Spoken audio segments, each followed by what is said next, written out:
For clarity, I would like to share that NELTA journal is for research articles and books review, while the objectives of ELT Recording in progress. Are to share the success stories of teachers in ELT and classroom practical tips, lesson plans, use of new methods in learning, and ICT skills. So this is the platform to introduce NELTA members and novice teachers who are building their career, both for the NELTA journal and ELT forum. The importance of journals in academic life goes beyond the providing a means of communications and a permanent record. And journal articles are the final output of most of the research in our professional development. And a researcher's performance and productivity are judged largely on the number of publications as well as where they appear. And it will open the horizon to see the differences and similarities in the various contexts of ELT. So this is very interesting, I think, a very useful kind of workshop. Today's topic on writing discussion and implications, selecting a topic and writing an abstract, writing literature review, research methods, presenting findings, and conceptualizing plagiarism in academic writing as a linguistic phenomenon. These are very, very substantial topics in articles writing. I would like to share that recently RMC, our Research Management Cell of Ratnaraja campus, also TU, conducted 5-day orientation program on research writing articles. And this is very interesting. It's for the social sciences, humanities and social sciences, qualitative research and quantitative research, how we could write a research article in that. And also, Mr. Ashok Sarkot also we invited to present on citation and referencing in APA. So actually in research article writing, citation and referencing also play a vital role. There should be uniformity in following them. So I believe this workshop will also address this. It is truly commendable initiation of the NELTA editorial board for the betterment of the journal. It will help to identify our goals and gain achievements, enhancing our growth and self-confidence. I hope we'll be able to utilize these learnings into our practices. We have participant from Bangladesh, a PhD scholar. I hope he will also enjoy and have some kinds of knowledge or learnings from this workshop. It will create a milestone to build a new foundation in coming days in writing research articles. NELTA highly respects your voluntarism, time, and support. As the NELTA president, I feel immensely pleased for your inspiring work and introducing such a forum. On behalf of NELTA, I would like to congratulate the editorial team and the contributors for your effort and time. I also would like to congratulate my team, NELTA officials, and Mr. Ashok Sarkota for their support and benevolence. I wish you all the best and success of the workshop. I look forward to seeing a polished version in coming days. Thank you so much. Stay safe. Have a good day. Yes. Thank you, ma'am, for your very kind and encouraging words. I don't want to spend time talking about what people say about the Journal of NELTA, but we have submissions from Bangladesh, we have submissions from Australia, we have submissions from USA and UK. Lately, I think it was about a few months ago, very recently, we were approached by a publisher saying that they are happy to publish our journal. And they had some conditions which were not agreeable to us. But that tells us that Journal of NELTA is being noticed regionally as well as internationally. And I'm sure NELTA members will benefit from these workshops and, would like maybe in the future, they would like to publish it through Journal of NELTA. By the way, our deadline is 31st of July. So you still have time, you can make it. So now, just one housekeeping things. During the sessions, please use the chat channel to ask questions. I would make a list of questions so that the presenter could address. But if, we have time limitations, so if we cannot answer all your questions, we will try to find ways to address your questions and get back to you. So thank you very much. And now I invite our next presenter, actually the first presenter of session 1. The topic, as you can see on the screen, is selecting a topic and writing abstract and introduction. All three things are very, very important. And I'm very happy to tell you that the presenter, who's been working in this area for a while, and is herself a celebrated author. She has published nationally and internationally. Dr. Madhu Nepani Bastol, and she is a lecturer in the Department of English Education at Tribhuvan University. So without further ado, Madhu ma'am. Sure, sir. I will stop sharing. You can share yours. Okay, thank you so much, sir. First, I would like to share the screen. Okay. So has my slide been shared, sir? Yeah. Okay, thank you so much. Thank you so much, Ramasi sir, for your very humbling introduction. I'm very grateful to the NELTA and for this opportunity to share my few words. And Mati ma'am and all the participants, my respected teachers and colleagues. So I would like to start my presentation because we do not have much time. So in this talk, I will be talking about selecting a topic and writing abstract and introduction. So this will be brief remark. So we do not have much time. So I will try to be brief, and later on, if you have any questions, so I'll be happy to answer them. So first thing, let's start with selecting a research topic. So writing an article, Ramasi sir has already outlined that knowledge doesn't become useful if we do not share it. So writing is important thing, we all know that, but while starting writing, we face a bit difficulty in selecting what we can write about. Selecting a topic is difficult thing for all of us, we know that, especially while we are in the beginning phase of our writing. So we might be wandering here and there to find topic. So now, but usually if we become a bit, if we are a bit careful about, so selecting a topic might not be very difficult. For example, the topic might come from our own experience.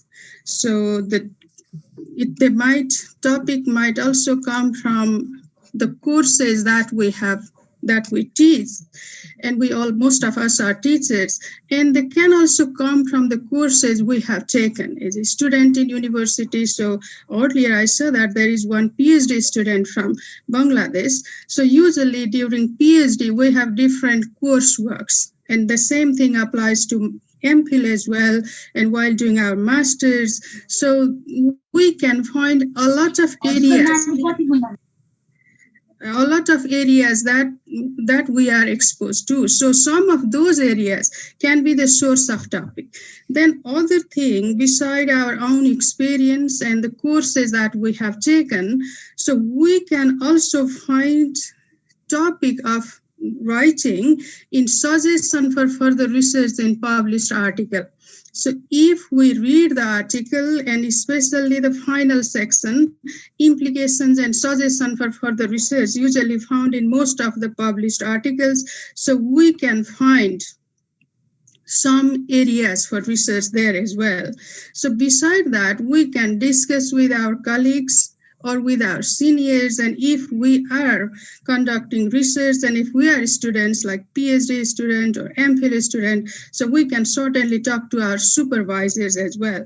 And beside that, conferences and seminars that we attend time and again, so might also be the source of our research topic, because there when we attend such conferences, So we can see different people presenting on different areas. Then we may feel like, okay, this is something I can also write about. So there will be various sources of topics. So either from our own experience or from the courses that we teach or take or published articles. So first, most important thing to think about is whether we are interested in the topic or not. So we will not be writing just for the sake of writing, but something that truly appeals us. So should be the research that we want to conduct. So we need to ask the following questions, some of the very important questions while selecting a topic, which is likely to have some impact, because we are, especially most of us are in the area of humanities and social science, or if we become further specific, especially in the field of education. So the research that we conduct should have some impact. So who is likely to benefit from our research? So therefore, we need to ask why we are interested in the topic. So for example, if we want to write something about student motivation, so why it is important to research in that area, why it is important to write in that area. Or if we want to conduct some research on teaching methodologies, different methods, so why it is important. So first thing to think about is why we are interested in certain thing. And the second thing, who will provide the required information for our research. So when we start conducting research, so we need to gain sufficient information. We need to have, our research should be feasible. So this is one of the questions, this is one of the difficulties novice researchers tend to face. They might select the topic and later on it might be difficult to find out the relevant information. So then we need to think about who will provide the required information. So if we want to select first-hand data for our research, then we need to think about this thing while selecting topic as well. And then what major questions that we want to answer. So our questions will be modified later on. So after reviewing the literature, even toward the end of our research, but in the beginning, we need to have some broader questions so that we would like to answer.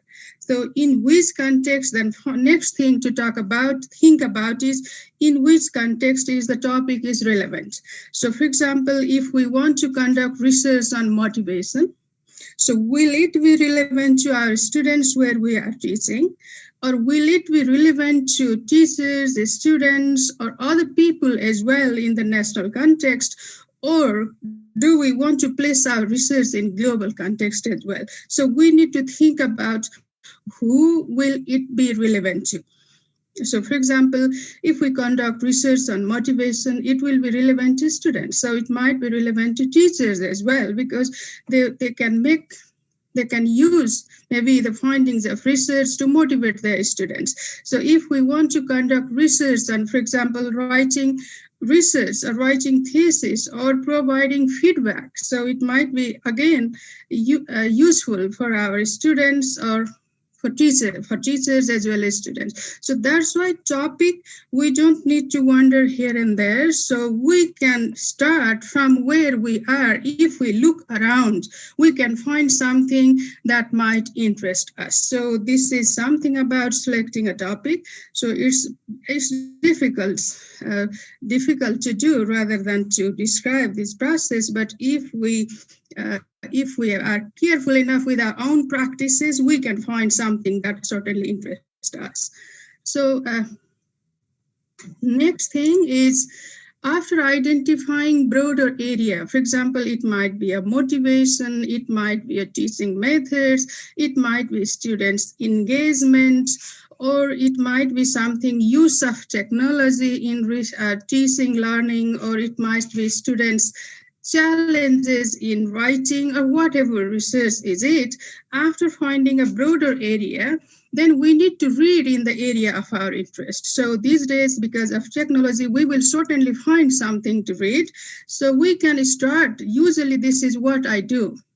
we can start with a recently published paper and follow their references. So suppose if it is kind of students engagement, we can go to Google Scholar and find out what paper has been published, and maybe some of them might not be accessible to us, but I'm sure we can find something that is accessible, and we can read that paper and find out the references there. So when we read more about that, and our topic might be modified, so so we can do that. So reading in the area of our interest will help us to identify key figures in that area. For example, if our research is engagement, students engagement, so who is working in that area? So this reading will also take us to seminal work, commonly asked research questions. For example, what questions have been asked in the field, generally used theoretical framework, research methods that have been employed, and ways of analyzing and discussing data as well.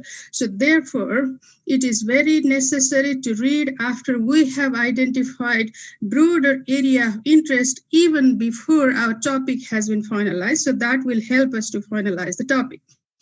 So then next thing to consider is that it is good to take some papers as exemplars. So by doing so, we can find out so how to structure our paper, maybe with, if it is quantitative research, which statistics to apply, if it is qualitative, so which framework to apply to analyze the data, something like that. And these papers, actually these exemplars, will play a great role of scaffolding. So dialogue with existing literature is the great way of learning. So this is how maybe we can find something that interests us and we can start writing. So would you like to share some areas that you're interested in, or if you have any difficulty in selecting a topic? So we can come to it later on, but would anyone like to share anything about selecting a topic? So maybe for 2 minutes. May I ask a question, ma'am? Yes, sure. Thank you, ma'am, for explaining. My research topic, I'm just still struggling. I have already changed few times my topic, but still I'm reading the literatures and article as I'm new in this field, but still struggling to, make a concrete topic for my studies. Could you just suggest me? And so thank you so much, Mohammed. So this is the way every one of us should go through. So maybe you don't need to worry about spending some time in the initial stage. Sometimes it may feel like we have wasted a lot of time reading literature, and that doesn't seem to be directly related to us. But there is that's the worthwhile process. I think keep on reading. So it will take some time, and you will certainly come to the point where you feel like, okay, this is what I want to do. Thank you so much.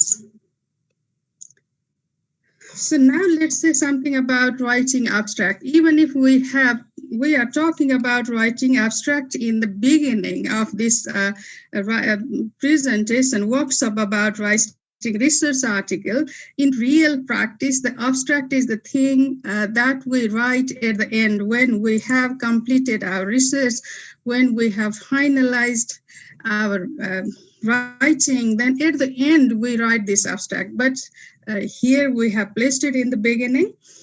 It doesn't mean that this is something we write first. Actually, this is something we write at the end of research, after finishing our research paper, actually. So a research article abstract, so we will call RA research article, is an exact and concise description or factual summary of research article. So it serves to persuade readers that research article is worth reading, and we need to think about who are the readers of our research articles and why it is important to make them read our research articles. So we need to think about these things while writing abstract, because generally, like Mohammadji was sharing earlier, we need to read a lot, and sometimes we decide whether we want to read the article further or not by reading the abstract itself. So that's why we need to think about who our readers are and why it is important to make them read our research. So that is what abstract help us in doing. So abstract is the reader's first encounter with research article, and we all know that first impressions count. So if after reading our abstract, if some readers feel like, okay, this is not something worth reading, so they will not continue. So abstract therefore gained readers' attention, pursued them to read on. How does it? By demonstrating that we have something new and worthwhile to say. And professional, it also shows the professional credibility to address the topic as an insider. Insider means whether we are write something that is truly our areas of kind of knowledge or to some extent expertise. So how can we do this? So we can select some specific information to put in the abstract. Therefore, it might help the reader to decide whether the articles we have written is worth reading or not. So that's why generally there are different types of abstract. Right. In the interest of time limitation, we will not go to that. So Yeah, we will 5 minutes. Okay, sir. Yes, sir. I'll try to finish that. So background information, purpose of the study, methodology, main finding, discussion, limitations, and recommendations. So then I'd like to show you an example here. So this comes from our own paper. So there we can see the first thing is background. What is the research about? And then this is something, the gap, research gap, and methodology, findings, and implications. So this is how we can write feedback. So this is another abstract, and if you read, you can find. So one thing about abstract is that we should not include new information that is not in the paper. Undefined abbreviation are to be avoided, and unnecessary and excessive methodological details are also to be avoided. Okay. Now let's say something about introduction. I think we will come to this point later on in the text. So now I'd like to introduce this model. So that is usually what we write. This is very commonly used model of writing introduction. So three basic things, three specific communicative functions should be there in the introduction. So first thing is we should establish our research territory. We should say something about our research that we want to conduct. And it may be by claiming why the topic is of interest, and we can do this by reviewing previous research as well. Then second thing, we need to find out gap. So why it is necessary to conduct this research. And finally, we need to tell how we will contribute to bridge that knowledge gap, or how our research contribute to occupy that niche. So these three things should be there in any introduction. So generally the introduction, this establishing territory will be something general. And then while identifying gap, we come to be a bit specific. And then finally, we become more specific when we tell how we are going to bridge that knowledge gap. So now here is an example. First, I'd like to have you a look. So the first thing is about creating a research. I mean, this is the first, as we mentioned earlier, establishing a territory. So what is the territory there? And second one is what is the gap? So what is there, what is lacking? And finally, how we are going to occupy that niche. So this is there is another introduction we can go. So the experience as a learner, I'd like to say is that reading and writing go side by side. So if we want to write something, first thing to do is start reading. So when we are in the beginning, it is wise to follow a well-established model. In this case, the well-established model might be a research article itself. And there is no shortcut to writing, and we cannot learn writing introduction or abstract only by reading. So we need to write. And there is no option but to start from where. We don't need to worry about what we do not know. But if we have desire, if we have trust for knowing something, so that very desire is more important than the actual capabilities we have. So this is what I'd like to share. So I'll certainly welcome try to answer your research questions. Thank you so much. In the interest of time, I became a bit, maybe a bit faster. Thank you, Dr. Madhu Nyapani Bastola. Very interesting and very illustrated presentation. I think two things stood out from Dr. Madhu Nyapani Bastola's presentation. Where do the topics come from? And she made it very clear that a topic for research comes from what we do, which is practice ELT, what we experience, difficulties, etc., or what works or what doesn't work. From what we read. Remember, we are teachers, we teach, but we also read all the time. So when we read, we try to find gaps and, we can address that in our own research. And topics can also come from what we hear. For example, when we go to conferences and we listen to them and say, okay, they have done this, they haven't done that, so maybe I can do that. So something like that. Some very interesting topics have been mentioned in the chat. From discourse analysis to ELT, identity, technology and education, leadership styles, and MT, mother tongue interferences. They are broad topics. Some of them are not directly related to ELT, but that's a good start. Remember, the starting point is to have an idea, and you have an idea. So for example, you can say English language teacher's identity. Of course, you have an idea. Now you can make it a researchable idea. So thank you, Madhuji. Now, does anyone have any questions?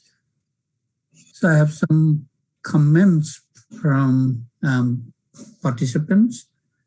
Any questions you can ask directly now, or you can use the chat channel to ask a question.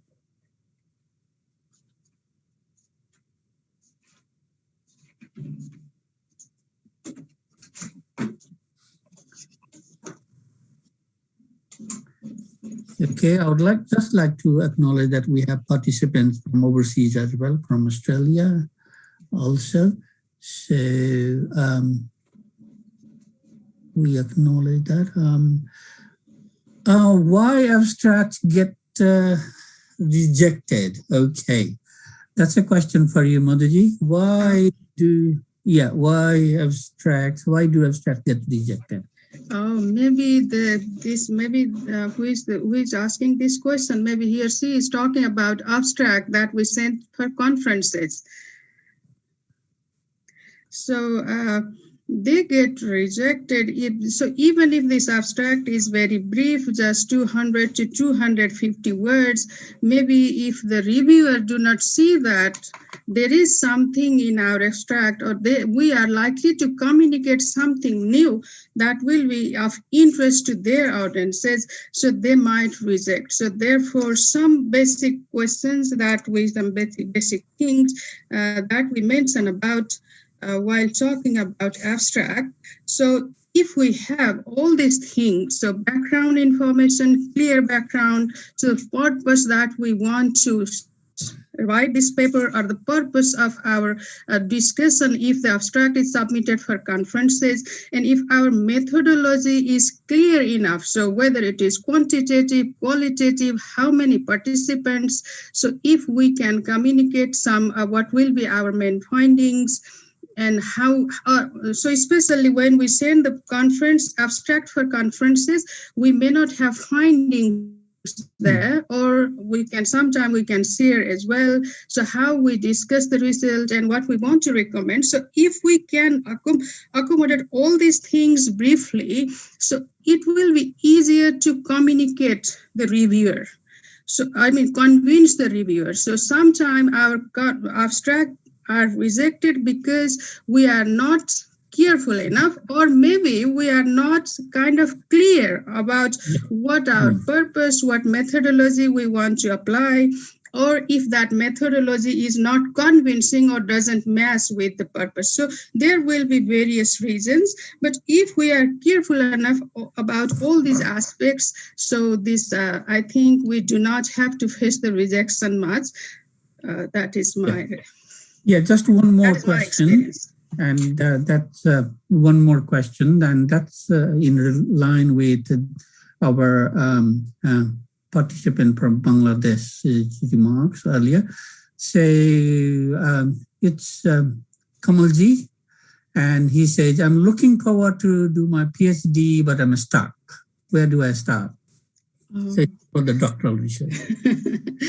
And, who else to answer this question? What did you have just finished a PhD, right? Okay. Graduated with a PhD. Yes. So this is the a best very person big, to answer the question. Yes. so that's a very big question as such. So maybe the first thing is when we decide to go for PhD, I think we will have something. Sometime I remember while trying to submit my application for PhD and not knowing what to do. So this seems like a bit naive, but that usually happens. We may feel like, okay, I want to go for PhD, but where should I start and what should I do? So sometime we need to write application and we need to find the person who is interested in our area. So sometimes we feel like, okay, should I work in the areas of that very person, so my application is likely to be accepted? Or should I start with my own area and find someone who is interested in my area? So I would like to go for second suggestion. So if we want to find, first thing is because PhD is a long journey that continues for 3 years. So we need to find something that is truly interest us. So that's why, again, like a research, selecting a research topic that we discussed earlier. So something from our own experience, something that matters in our professional field. So that's why we will have some impact. So spending 3 years or even more is a long investment.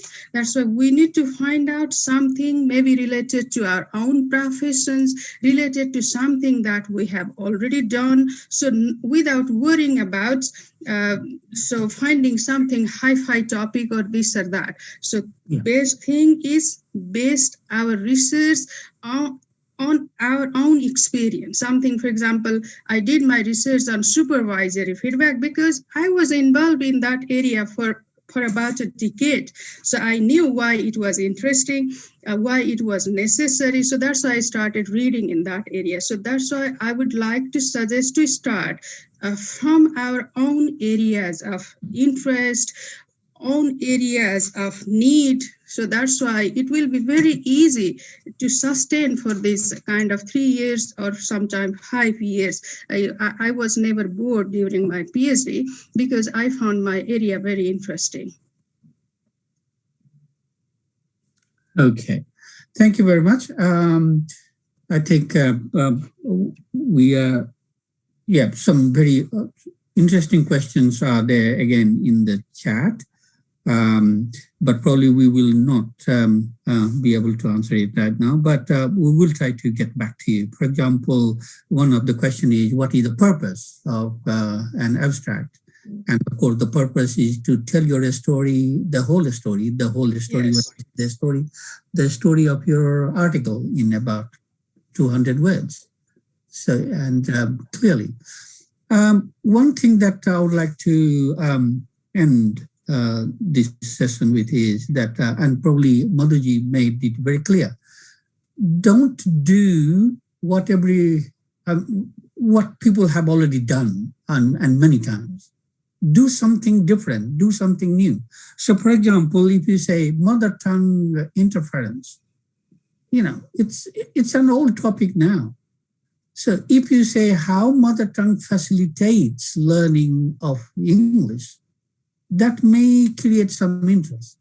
So how mother tongue can be facilitative rather than hindrance?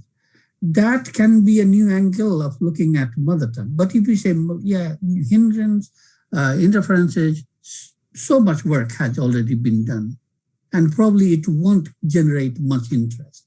So try to do something different, something new. Right. That will add new knowledge to the field. Thank you very much for all the questions, and Madhuji will follow up the questions, and hopefully we'll be able to find ways to address them and get back to you. Now, I would like to introduce our session two presenter, and I'm very pleased to introduce Associate Professor Navraj sir. Navraj Nipani sir, he has been a colleague and he has been a friend. We actually worked together at Prithvi Narayan campus long time ago. I left Prithvi Narayan campus, but Navraj sir continued working there. And now he has become a household name in that area. So one of the prominent figures in ELT in Nepal, also chair of Gandaki NELTA Gandaki, and also editor-in-chief of Journal of NELTA Gandaki. So without further ado, I give you Navraj Nipani, Dr. Navraj Nipani, sir.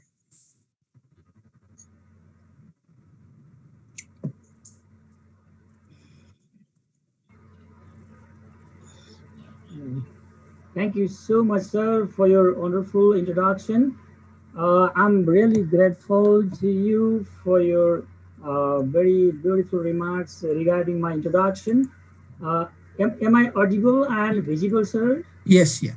Yes. Yes, sir. Okay, thank you so much. Sometimes when I see Dr. Ramasisi Giri sir here on the screen, I remember in 2051 event when I was his student listening to him in Kirtipur. So I'm really pleased to be here and I feel honored to be with my guru here. I should understand this. A respectable chair of this program, NELTA President, Motikala Ma'am, Senior Vice President, all the co-editors, colleagues, and professionals, ELTANs and NELTA heartbeats, I frequently say. Actually, it's very much limited time, so I feel privileged to be here as a presenter or presenter of this seminar come workshop, I would like to say. Actually, dear professionals and scholars, it's needless to say that the Journal of NELTA and NELTA Center has been doing this. This is because Journal of NELTA's 26th volume is in process of publication. We publish research articles, theoretical articles, book reviews, pedagogical ideas, and so on and so forth. We have already placed manuscript submission guidelines. Some of the questions came to me as well before my presentation. I realized so there are submission guidelines, and our acceptance rate in the Journal of NELTA is 25%. Now question comes, why are about 75% articles rejected in this journal? The most important reason is format, out of style, language, clarity, plagiarism, self-plagiarism, appropriacy to the ELT scenario, and so on and so forth. Already discussed issue is that in the format of article, we discuss about title, abstract, introduction. They have been done by Dr. Neupane, Madhu Neupane Miss, and now I'm talking about literature review, writing literature review critically. These are frequently used terms, literature review, critical literature review, literature itself, systemic reviews, and so on and so forth. All those things are not possible within this 20 minutes presentation. So I will be focusing on what kind of literature review is expected in the Journal of NELTA. My focus will be on that. Am I audible now? Yeah. Yes, sir. Okay. Now I'd like to present my planning is obvious here. I've already mentioned you that many things will not be addressed in this short span of time. I'll be focusing only on three aspects of literature review: what, why, and how. It's very crucial. These are very crucial questions to discuss. All of you, I believe, have been access to these three things. This is not a kind of presentation or teaching. It's a kind of sharing based on my article publication from home and abroad and presentation in national and international conferences. This is my session plan, and these will be the takeaways of this session. And now I'd like to request you, since this is a kind of seminar come workshop, so shall I request the participant, valued participant, to write what is literature review briefly within one sentence, please, just 1 minute. I'd like to see the chat box for some time for 1 minute, please. What do you mean by literature review? Could you write there in one sentence only, please? Because of the short span of time, I can allow you only 1 minute for it. Oh, yes. Documentation of past literature, good. What already have been done, good.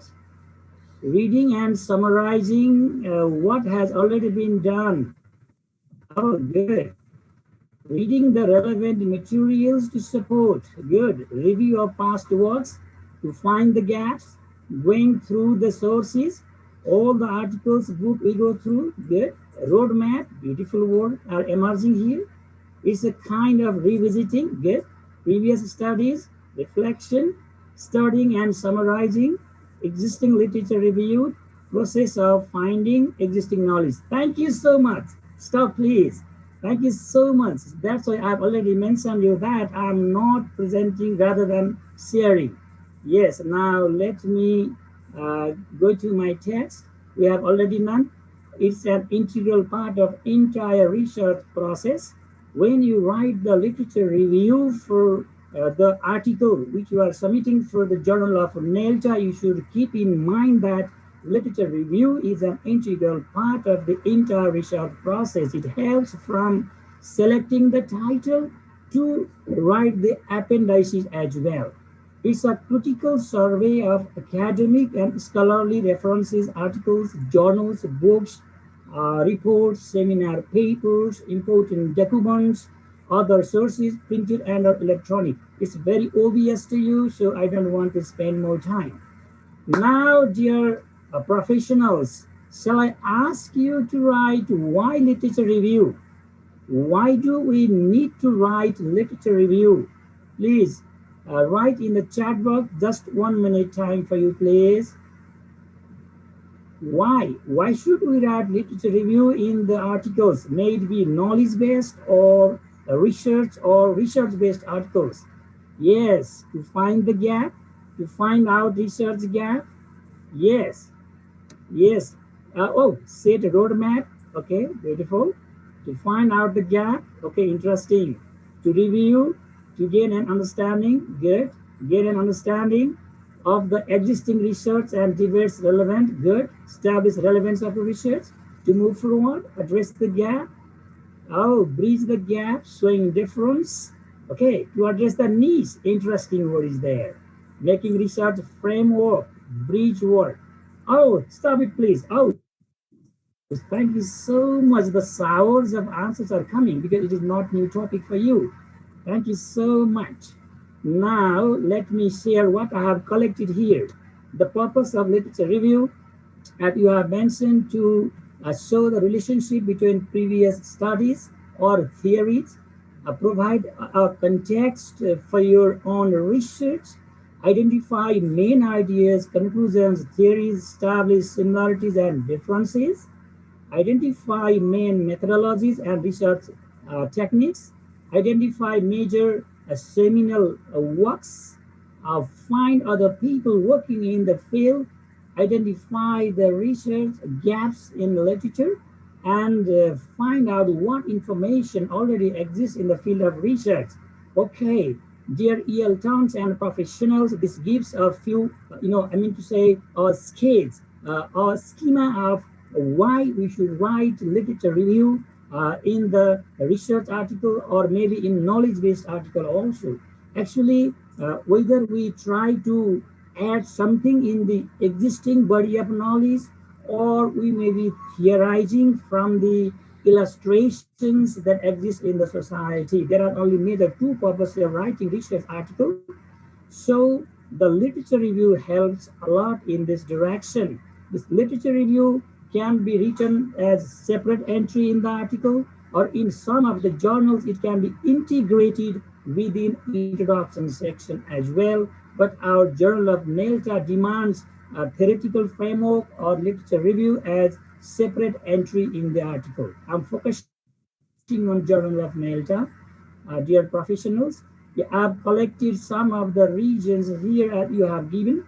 Uh, Clarity and focus, to bring clarity and focus, to improve your methodology, to broaden your horizon of knowledge base, contextualize your findings. When you go to the discussion phase, for that next scholar will be presenting, you try to corroborate.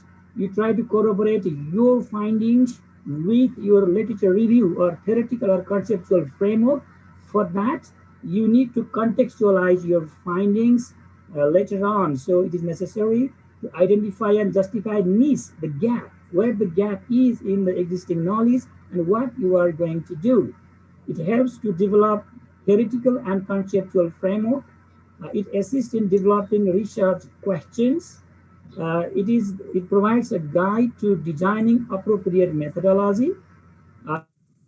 It forms a strong foundation for writing a research or doing a research. Okay, these are the common things we are practicing. There are so many things. I'm rushing because of time factor. We need literature review to trace out the way to interpret or discuss the result. I've already mentioned you. After we mention the results or findings, we need to discuss it, interpret our findings with the theory or literature review we do in that section. To establish the need for the research, we should justify. We can find out the rationale or significance why our present research is necessary, even if there may be bundles of research works already done. To justify that, to justify the necessity of this research, let's say it is necessary. The researcher has acquired knowledge, this is to be justified. And in conclusion, the purpose of writing a review is so the groundwork of research, to prepare the groundwork of research or the foundation of research. Now comes the question, dear professionals. I have finished two aspects, what and why. Now let's enter to the third domain of my session plan, how to write literature review. It's a question, crucial question, how to write. You know what literature review is, you know what are the regions of literature review. Now, after reviewing literature, then we need to know how to write them, how to organize literature review in the article. What are the things? What are the components of literature review? Okay, regarding this issue, since it is a workshop also, I don't like to speak myself only. So dear professionals, NELTians and EL terms, could you write one sentence, one simple sentence each on what are the components of literature review? Now it's your turn. Over to you, respected professionals. Could you write there in the chat box? I'm waiting impatiently to you all. I mean, what are the components of literature review, or what things are to be written in literature review section of the article to be sent in Journal of NELTA? I'm focusing on this because today's seminar come workshop focuses on that. All those things cannot be addressed only focusing on the journal. Okay, respected professionals, I'm waiting in the chat box. Okay. Oh, what, why, when, what is finding aspect of literature? Okay. Find 5 things: findings, methodology, context. Oh, beautiful. Thematic, empirical, heretical review. Beautifully written. You have 5 Description of the minutes, sir. publication, summary of the. Yes, sir. I'm finishing. This is the third aspect I have to discuss. Okay, okay, thank you so much, respected professionals. I have seen you have known this aspect. Yes, sir, I'll try to stipulate my time also. Thank you, sir. Now, okay, dear colleagues, basically saying when we write down a literature review section, we should focus on these 3 components or aspects: introduction, body, and conclusion. In introduction aspect, we introduce the review. For example, I've given here example. You can see this slide later on also. And in the body of the review, we can write there are different types of reviews, mainly saying there are thematic or conceptual review, heretical review, empirical review, and policy review. Maybe they are methodological review also. These reviews in some articles can be written separately, but in the Journal of NELTA, you need to write in this way, main body. Better is this way. We recommend this kind of literature review in the journal of article in Journal of NELTA. We can organize our main themes based on chronology of events, publication date, themes or concepts. Or the most popular and prevailing one is thematic organization. In thematic organization, what do we need to do? We organize the literature according to common theme, provide insight into the relation between your chosen topic and the wider subject area, move from general to specific. There is a inverted pyramid style, you can say, from broad to narrow way we should write the literature review. This is how we should write literature review. Now then we should write the implication of the study. I have written here IRS. What I mean to say in this slide is that when you write the main part of the literature review, you should write what methodology, what content, what things are the takeaways from your literature review should be written here in implication.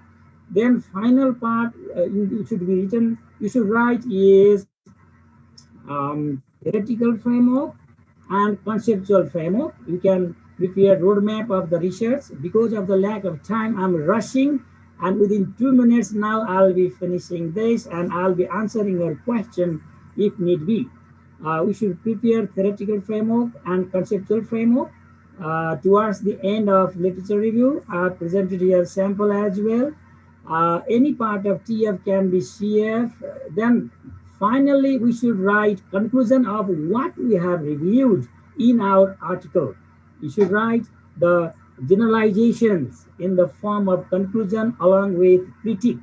That's why When we write literature review, we should use claim and evidence structure. We should be selective. There are thousands of sources in the network cloud nowadays.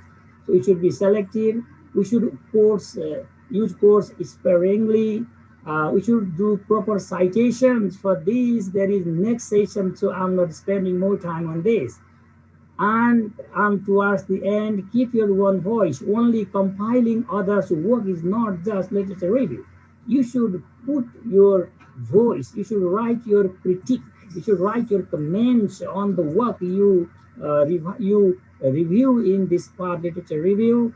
If you keep those, beware of plagiarism and self-plagiarism regarding this issue. Our giant figure officer will be presenting very interestingly. We should be aware of these things when doing literature review. We should be aware of levels of headings and subheadings as well. And I have spoken all these things based on those references, because without those references, we cannot write anything. So these are the foundations of this slide, and these are the takeaways. And my final sentence is that in this session, I don't tell we have discussed about three aspects of literature review. They are what, why, and how aspect. Thank you so much for your active participation and wonderful listening. Thank you so much. My presentation is over now. Thank you. Yeah. Thank you, sir. And as you have concluded, the three aspects: what, why, and how. And when you ask why to the participants, some interesting answers came up, as you have already mentioned. But I will just pick a couple to highlight your points, actually. One of the participants said to have a comprehensive understanding of the field in which your research is situated or going to be situated. So I thought that summarizes, in a way, what you were trying to say. To put, remember, researching is putting your research in the broader context of the literature. Review of literature gives you that ability. And also to validate and find the gaps. So these are some of the issues came up. Now, one question that I think is there, and I have picked just one from many. Navrasar will follow up the questions. So is it mandatory to have a separate section of literature review in a journal? Navrasar. Yes. Thank you, sir. It's really the question I think I addressed in my presentation. Generally, there are two ways. Either you can embed literature review within introduction section, or it can be written as separate section. I clarified this, and in the Journal of NELTA, we have trained of writing literature review in the separate section. I think I told it in my presentation also. Thank you. Okay. There was one hand up. Anybody else would like to ask a question? Yes. Yeah, please. You can unmute yourself and ask your question.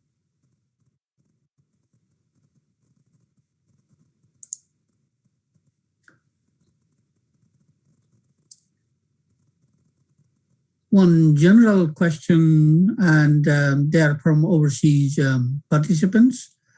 Are you going to share the PPTs? Please share the PPTs. And probably I can answer that. And the answer is I'm going to request NELTA to make the PPTs of today's presentations available to the on the journal's website. So, yep, I will request. Thank you. Any other questions? I found one question in the chat box, sir. Yeah. Vinod Raj Bhattu has raised a question there. Shall I answer now, sir? Yes, please go ahead. Vinod Raj Bhattu has written, how can we differentiate between thematic and empirical review?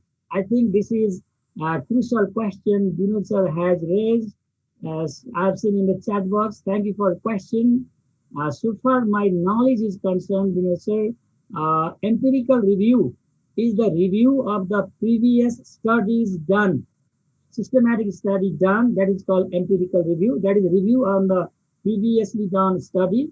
And thematic review is the review, that is analysis and synthesis of the themes or concepts which you are highlighting in your article or your thesis. I think I'm clear enough. Yeah. Thank you, sir. And I think we'll have to conclude this session here. Very interesting questions. Please keep asking your questions. Of course, we will compile questions and put, answer them, address them together. We have a limited time here, so we'll have to stop there and start a new session. So, Navrasa, if you please just stop sharing, we will now start the next session. So, then session 3. Thank you, sir. Thank you. Yeah, thanks. Yeah, we thank you, sir. And the next session is equally important and probably something that you may have many questions about. So research methods, because we base our article on research. So how do we do the research? So I'm very happy to introduce again a friend and a colleague, and someone who is engaged in research at the moment. So he's a PhD scholar in the Far Western University, and also the principal of Sainik Awasi Mahavidyalaya, Kailani. And of course, a long associate of NELTA. He's been in the board for a long time. So he knows everything, and he knows why articles get rejected and so on. So yeah, without delay, Ashok sir, please. Yes, sir. Am I heard, sir? Yeah. Thank you so much, Ramasis Giri sir, respected president of NELTA, Ramasis sir, editorial board member, executive member, and respected professor, and all the NELTA members and participants.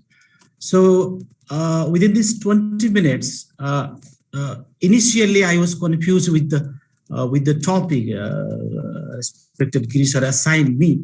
So this is a very broad topic, research methods. But the last week, while I was reviewing some article and some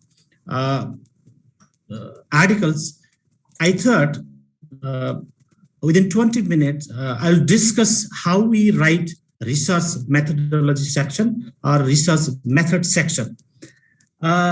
So before I present why this research method section is needed there, I'd like to present some brief review of 10 articles, how research methodology section is included, is stated there. I mean, what are included there.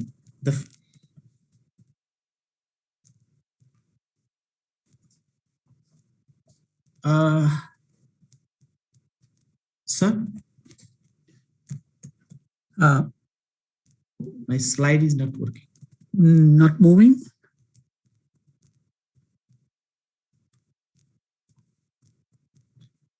Okay. While I was reviewing some article for my PhD purposes, I selected 10 journal articles and I went through the methodological part of those articles. So I think this information will be useful for our valued participant too, to have some insight about the method section. So in all article, in some article, methodology, the term methodology is used there. In some article, methods, plural form is mentioned. In some article, research method is used there. In some article, method and analysis sections come together. So the first article, this is a Routledge co-authored publication. It is a qualitative article. In this article, data and method are the two separate sections. Therefore, the data section describes the selection process of informants. It ensures maximum variation among participants with different disciplines. And informants are 11 student teachers, whereas the method section includes the method of data collection, that is interview, and it also explains the analytical framework, that is reflexive interpretation. And finally, the methodology part talks about the strength of selected method. Why I'm presenting this is, I think this will be very useful kind of insight for us how to deal with the methodology section. So I'm not going deeper into the research methods here. If there is any queries, we have a team. And the second article, it is also a Routledge co-authored publication. It's a qualitative article.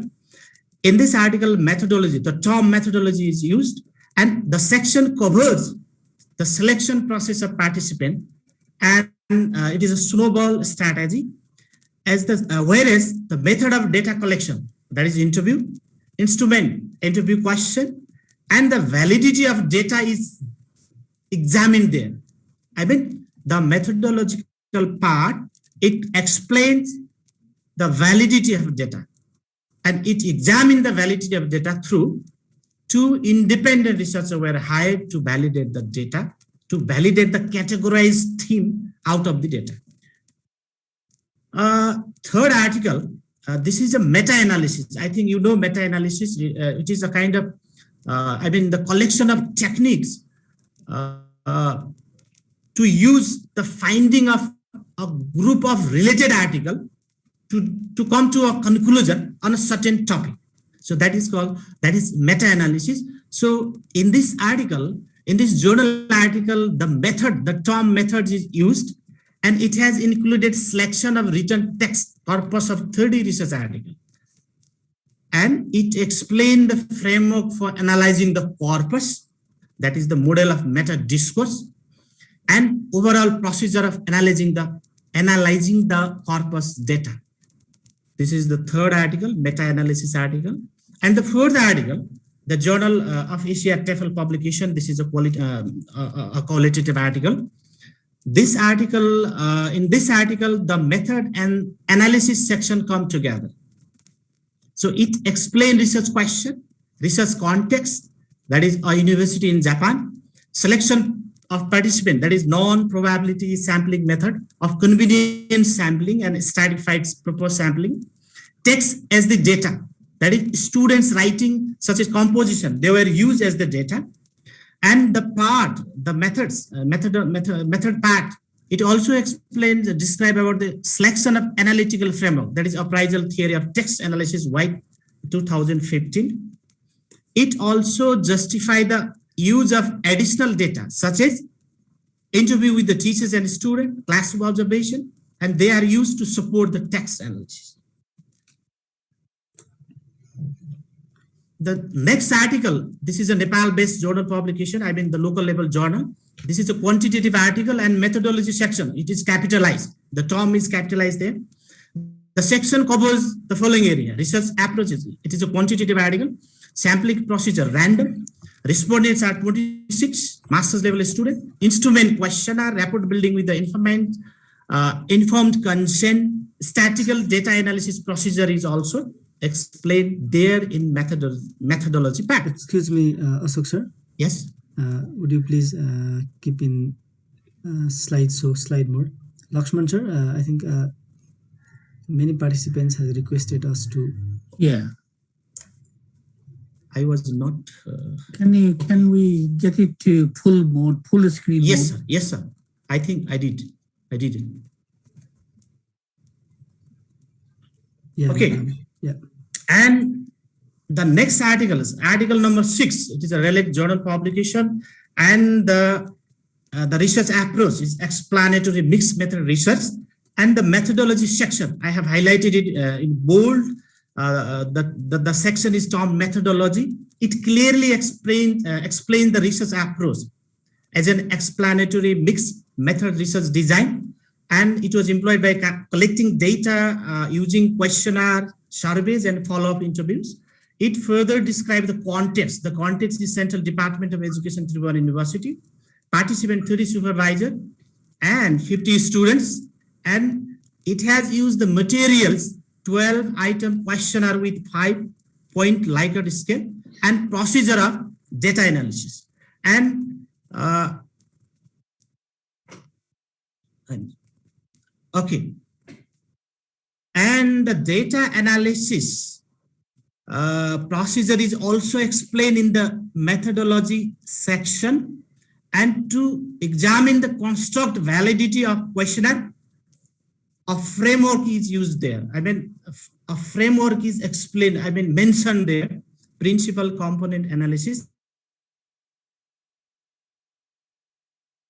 is also explained there.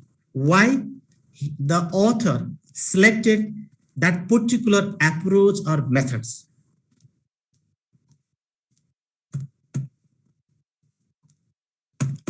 I'm extremely sorry, it's not working.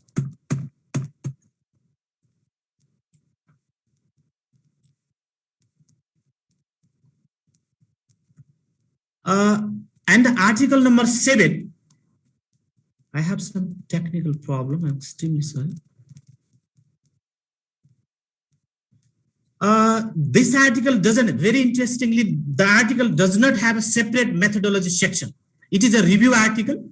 The description on method is presented at the beginning of the literature review section. So it explains study approach, naturalistic qualitative inquiry methodology, selection of previous literature to be reviewed, and those literature where 6 case study article, and the research context is well explained. North American University, data triangulation, interview, classroom observation, written document, and it also provides justification of method. And the next article, it is also an explanatory mixed method. The method section explained about the selected survey system using email, sample size, instrument, and interview as the additional data and procedure of data collection. And another article, this is an article Nepal-based local level journal.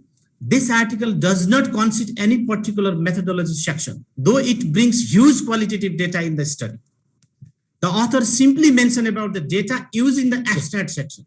So the author says, this largely draws on my experience and inferences obtained while supervising thesis. Unstructured interview with the students, researcher, a close examination of thesis draft, and interaction with the thesis supervisor. So though the article includes huge qualitative data, it does not have a separate method section. Finally, one of the article I was reviewing that is forthcoming. This is a qualitative one. It describes the research context, Paris University, participant 5 student, 5 lecture. It employs document analysis, that is their dissertation of the student, master's level students dissertation, and interview as the method for data collection. So it also covers the selection process of participant and the tools of data collection and recording of data, and finally ethical consideration. So my point is, why method section? Especially this is really important. Method section and methodology part in a journal article is really important because it provides the information on what you did and how you did the study. And it also allows the reader to evaluate the reliability and validity of the research. So the validity and reliability of the paper is judged by methodology. So what does method section do? The method section of a journal article primarily describes what was done to answer the research question and how it was done. It further justifies the research design and explains how the results were analyzed. So not only it justified research design, it also explained how the data, how the result was analyzed. Therefore, the section requires a clear, precise description of how a particular research was carried out and the rationale for why specific research procedures were chosen. It also allows other researchers to replicate the experiment or study in the days to come. So generally, regarding language, the method section generally should be written in the past tense. And in most methodology section, passive constructions are used there. I think active construction are also there. So this is written in past tense. And out of this review of 10 articles and some more, I come to conclusion that what we include in the method section for a paper, it depends on the types of article you are framing, whether it is qualitative or quantitative or mixed method or meta-analysis or something other. So, however, it generally includes the type of research you did, how you collected the data, a selection process, data collection method, tools that you used, material you use in the research, how you analyze the data, your rationale for choosing this method. Why did you choose those particular method? So qualitative article generally provide the information on research design, method, sample, research site, participant, data collection tools, and these things. And quantitative includes participant, sample, who the subject are, material, equipment and measuring instrument, and procedure, how study was conducted, and what subject did or what was done. So there are 4 major points. Number 1, we introduce overall approach to the research in method part, methodology part, qualitative, quantitative, and mixed. And why is the selected approach the most suitable approach to answer your research question? And the next one, we provide details on data collection methods. So quantitative survey, experiments, for example, survey. How did we design the question? What sampling method did we use? Did we conduct survey by phone, mail, online, or in person? How long did participants have to respond? What was the sample size and response rate? In qualitative, you know that interview, FGT, focus group discussion. Yeah, 5 minutes. 5 minutes, please. Okay. Thank you so much. And in qualitative interview, for example, how did you find and select participant? How many people took part? What form did the interview take? Structured, semi-structured, unstructured? How long were the interview and how were they recorded? My point is, we provide detailed information, but not unnecessary there. We indicate how the data we process, indicate how you process and analyze the data. In quantitative, how you prepare the data, how which software we used, what statistical test we used. In qualitative, generally the analysis will be based on the language, that means words, images, and observation. So it might include content analysis, thematic analysis, and discourse analysis. So that should be explained, described in method section. Finally, the important part, justification of methodological choice. Why did we choose that particular method or those particular methods? So we discuss why other methods were not suitable for my purpose, for your objective, and how this approach contributes new knowledge or understanding. Finally, there are some tips to write method section. We need to be very descriptive, but we avoid unnecessary detail. At the same time, as we are writing method section, we keep a style guide on hand. For example, APA style. We make connection throughout the article. Procedure in the method section should be in line with other section, and those elements should be discussed in the result and discussion section. Each section of our paper, your paper, should be in agreement with other section, and the order we need to maintain in the method section. That should follow the order in rest of the article. So methodology section should clearly show why the method suit the objective and convince the reader that you choose the best possible approach to answering your problem statement and research question. We generally use, we can strengthen the method section by reference to existing research in the field. Finally, my idea, my personal thought, as a student of the university, not as a professor, as a learner, what I think is to write a best methodological part, we need to go through some the types of article we are going to frame. For example, if I choose qualitative, I need to select some 10 to 15, 20 article and read some those published article, and we need to go through the method section and other parts of the article. Then we can have some insight. We'll have some insight to write methodology. So I'm not going to the deeper into the other things like research method and on detail about the qualitative, quantitative mix and other. So this is a sample methodology section. So I have highlighted the words which are the key words to refer to the methodology part. So central department, that is context, research context is there. 37 theses, document analysis, dissertation as the data, 5 students, participant, proposal, sampling procedure, 5 lectures, participant, in-depth interview, data collection method, how we collected the data, and lasted for about 30 minutes. How long did the interview go?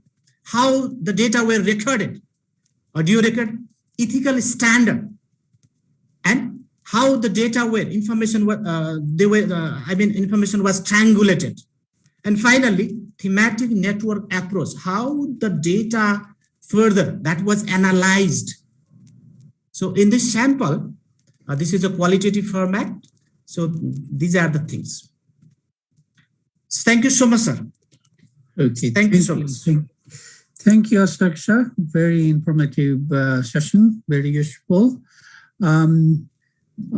Yeah, there will be some more questions, but there is one question I would like to bring to your attention, and that's, okay, if I can find it. What's the role of methodology section in meaning making? I think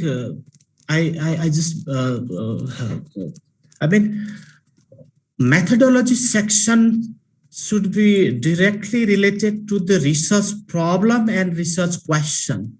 So how we have framed the research question, what is our problem? So they should be in agreement. They should be in line with. So we justify research method there because to answer this research question, this is very appropriate. In that line, we make meaning in the discussion section, or we make meaning later on. For example, if the article is a quantitative, so which type of quantitative article, whether it is a explanatory or it depends on the design you carry. So, for example, if it is a qualitative article, we make logics. We make logics after logics, right? So this is the thing. Okay, thank you. There's another question which is really a question on the terminologies. So, are the terms method and methodology the same? I don't have direct answer of this use of terminology. I just capture them as the data. So okay, yeah. Can I pitch in then? Sure. Yes, sure. please. Okay, when you describe what you did, that's the method. But when you justify why you chose certain method theoretically, that becomes a methodology. Yeah. Thank you so much. Okay. Yeah. Thank you very much. Okay, so Ashok sir, please follow the chat. There may be other questions. Yes. General questions regarding, we have requests for PPTs, and what we are going to do is request all the presenters to submit their PPTs. and then we will compile them and then request the NELTA to put them or upload them in the website for everybody access. So thank you very much. Thank you, Ashokji. I think the questions, most of the questions are directly related to the research methods. I mean, deeper into Correct. Okay.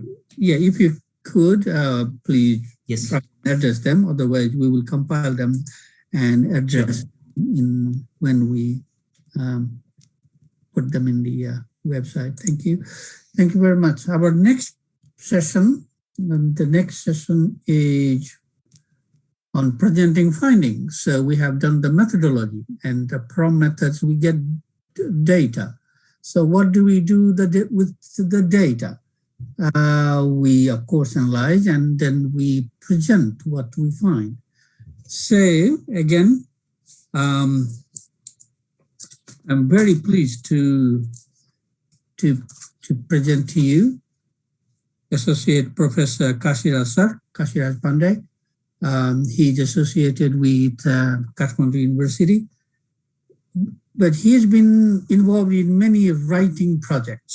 Say, for example, apart from NELTA, Journal of NELTA, he's been chief editor of NELTA ELT Forum, but he's been also the series editor of Bold Vision in Educational Research, published by one of the European publisher. Very recently, Pandey sir published a very useful book, which actually became famous quite quickly. So the title of the book is Theorizing Transformative Learning, the Power of Autoethnographic Narrative. So again, that's a way of doing research and presenting findings. So to tell us all about how we present findings, here we have Sir Kashiraj Pandey, Professor Dr. Kashiraj Pandey, sir. Over to you, sir. Thank you. Thank you so much, ma'am. Am I audible? Yes, I guess. Hello. Yeah. Respected ma'am, Motikala ma'am, NELTA President, Senior Vice President, Professor Lakshman sir, Central Committee members of Nepal English Language Teachers Association, the Chief Editor, Dr. Ram Giri sir, and editors of the Journal of NELTA, my colleagues, all research scholars from home and abroad. Namaskar again today. I feel privileged to speak in front of you all researchers. Some of us are well acknowledged, some are non-acknowledged, some are very less acknowledged, and some are not at all acknowledged.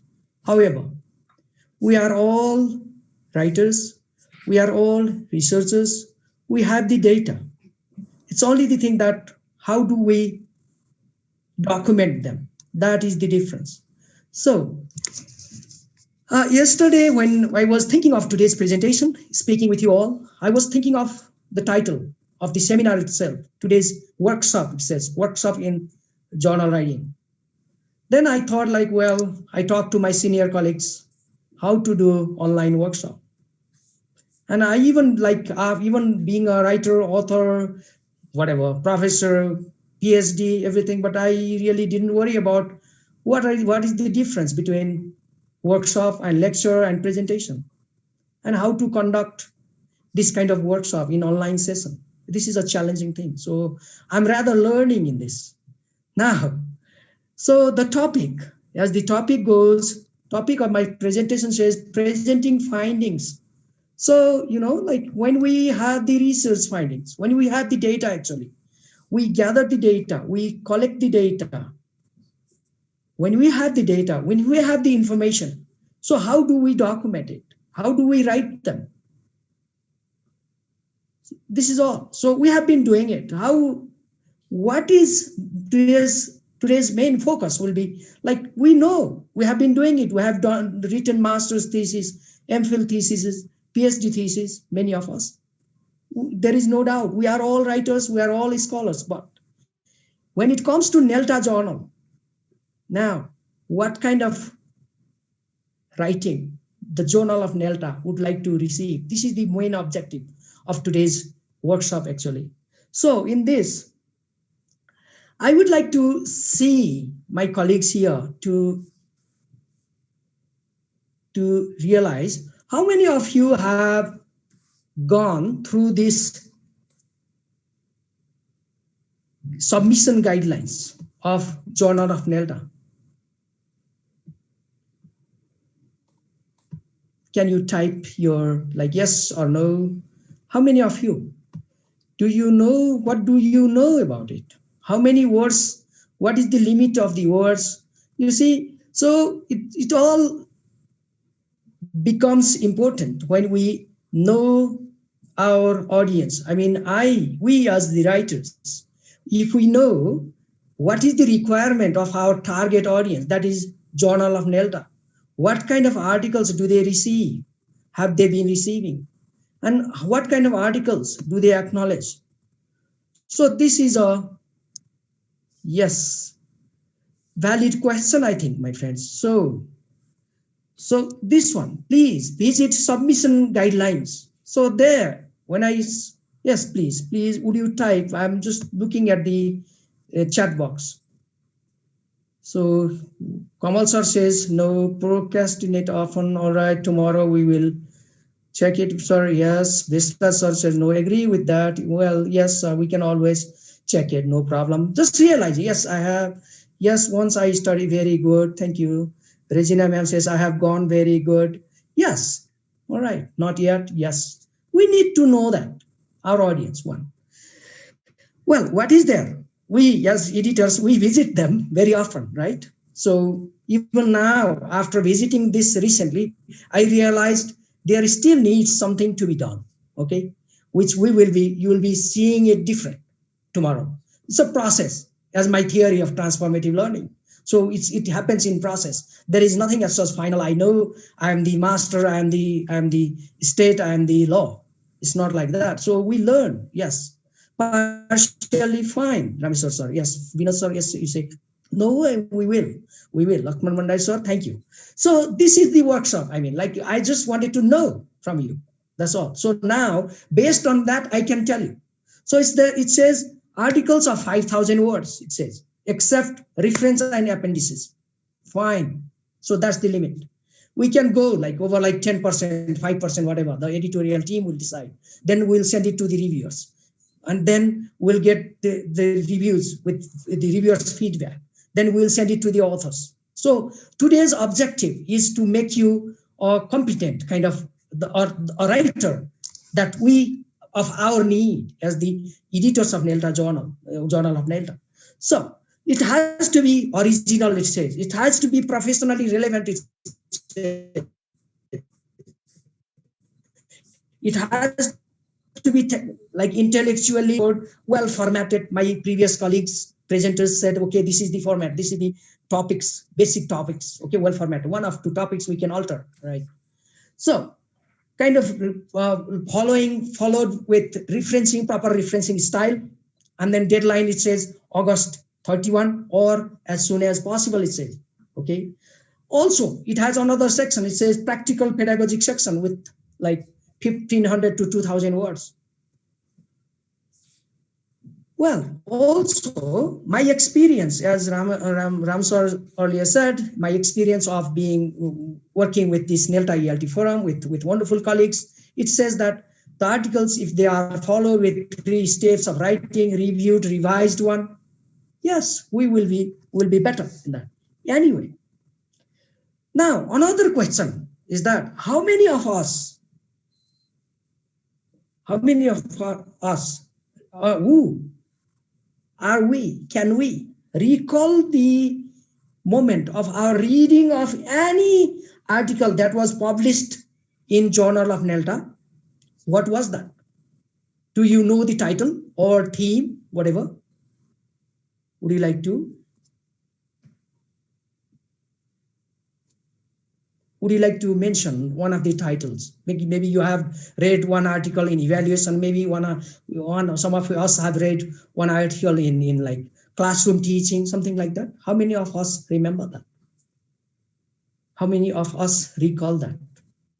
So the purpose of asking this question is not because have you read or not. The purpose is that please be familiar with any article that we are going to submit our articles.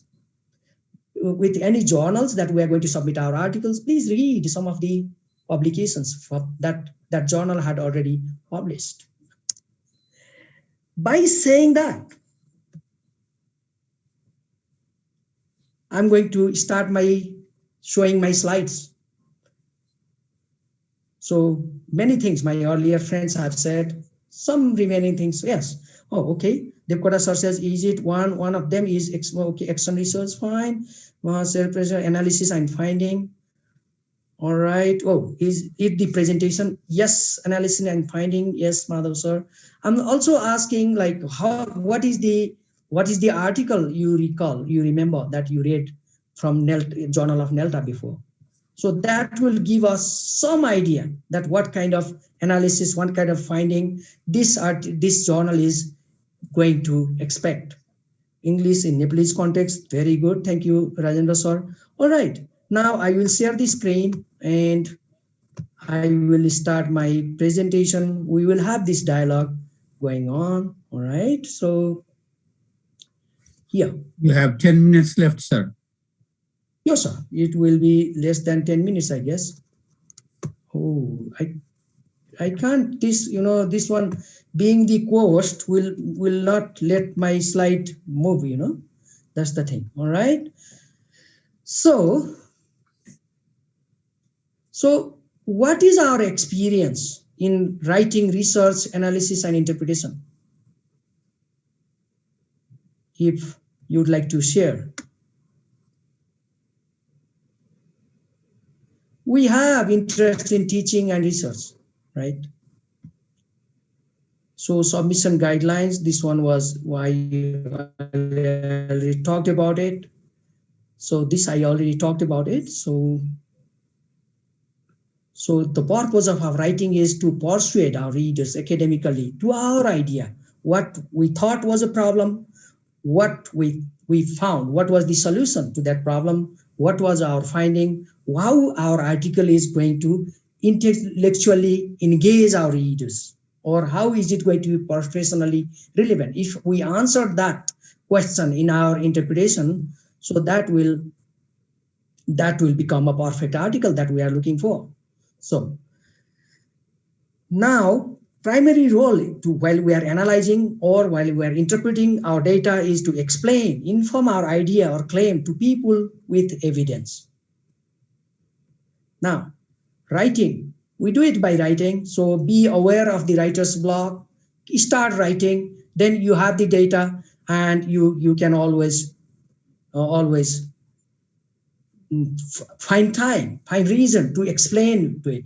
Data means as simple as our day-to-day, reflection can be a data one day. I will share one of them with you later. So here is one author who says that kind of thing. So writing will help us become what we are capable of becoming. So I have that if we have time, I will share some of my writings here. So here articles we accept must be written in acceptable format, which are simple, clear, appropriate, well organized, balanced. Yes, all of us say that. And what is that? We know that by practicing it, by reading it. I read my article myself. Once I write it for publication, I read it again. And if that sounds good to me, I think that's fairly good to send it to the publishers. Now, so I had one video. I will send you the link later. Maybe you can watch it later. I will not spend, this takes 5 minutes, so I will not do it now. I will send it later. Now, analysis and interpretation. So it's a process through which, hold on, sorry, I can't, yeah. Data is reviewed for the purpose of arriving at an informed conclusion, right? So main objective is to answer questions, test hypothesis. So it depends what kind of data, how are we going to interpret qualitatively, quantitatively, right? Converting raw data information into useful solution for practitioners, researchers, answer questions, test hypothesis, or disprove theories also in analysis and interpretation. Here we reflect the key concept under investigation. So this interpretation and analysis include characteristics such as data identification, explanation, comparing, contrasting of data, identification of data outliers, future predictions, all that. Now I have put two slides, for one for quantitative analysis and one other is qualitative.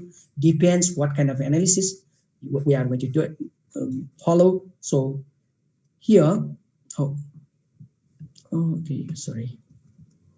All right.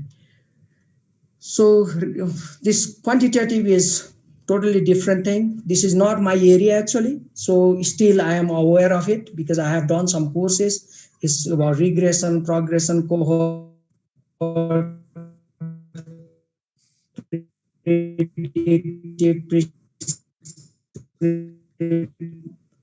that. Yeah, Frequency is measured by visually presenting correlation minutes.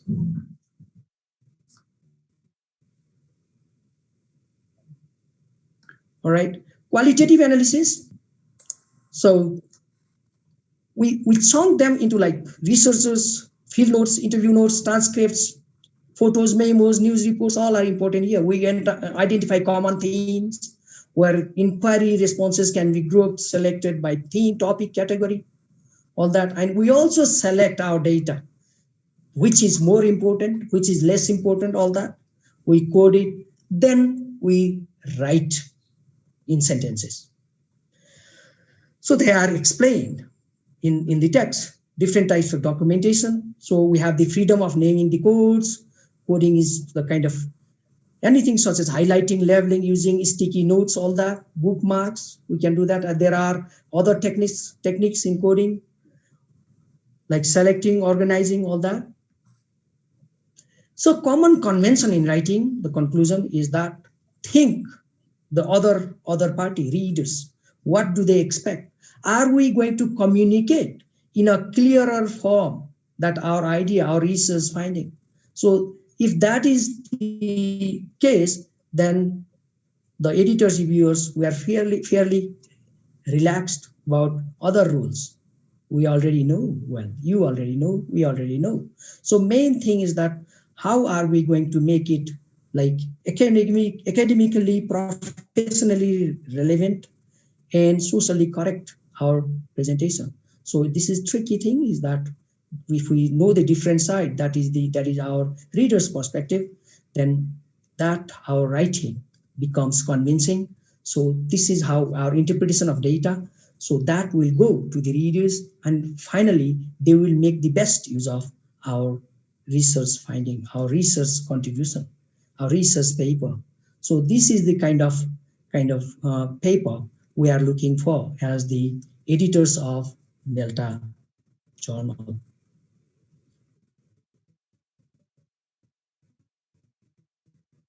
Well, this is just the basic things I want, and how if that works in Bhutan or India, it should work in Nepal. Kind of how are we going to evaluate our finding? I mean, our interpretation, our conclusion. Also, this is what I had written. And any questions, comments, please. Thank you very much. Thank you, sir.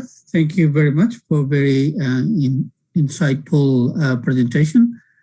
I think the main message was that there are different ways of presenting your findings, but you don't have to be limited to what the book suggests. you can be more creative to find your own way, but there are thematic ways, categorical ways, narrative ways of presenting findings. So quite an interesting perspective and questions. There's one question here, I'm trying to locate it here. Could you share your thoughts on theorizing our research? Your thoughts on theorizing research. Kasira-san. Exactly. So, wow, that's very broad question. Thank you for Madam Weaver that question. So, theorizing is more of grouping it. For example, I have, for example, I will share my side for this one, for this purpose. I will share how did I theorize. Oh, hold on. Oh, okay.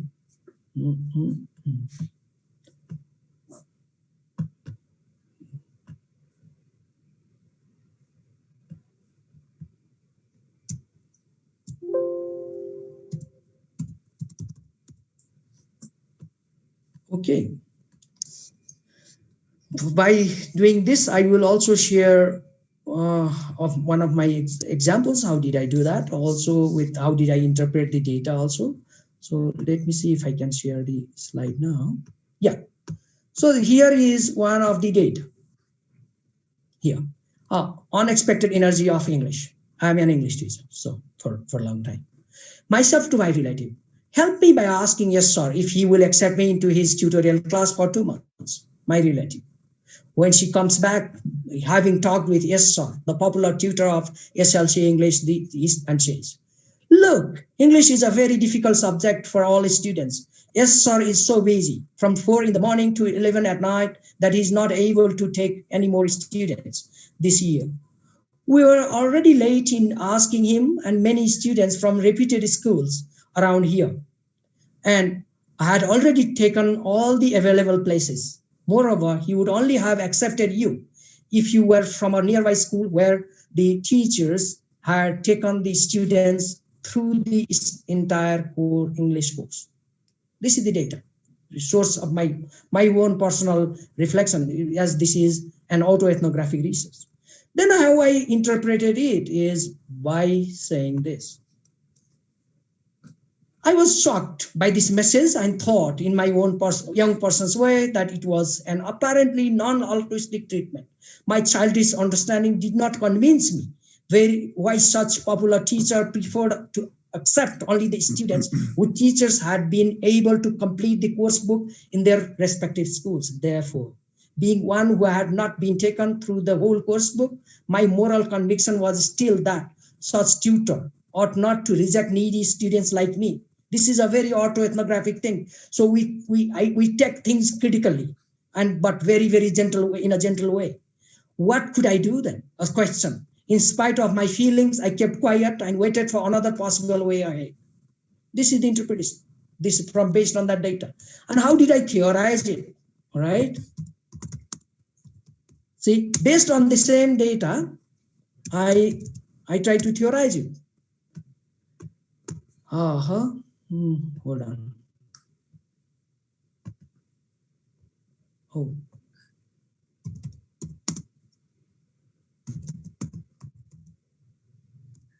Okay, so here, mapping the transformative pedagogy using ethical dilemma stories. So I said, connecting students and teachers' lives. I theorized it based on that data, based on how I experienced, based on how other people, how that experience could be lifelike experience of other people.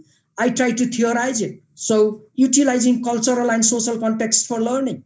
So these two theory, 8 key conditions in my last chapter, based on that data and interpretation, I put it as the theory. I put it as, look, to make the learning transformative, you make the learning more effective, we need to connect it with learners and teachers' lives with the existing cultural, social, economical, geographical, whatever the context of the country, of the space. So this is how we weave data into like conclusion, into kind of our interpretation, into the theory.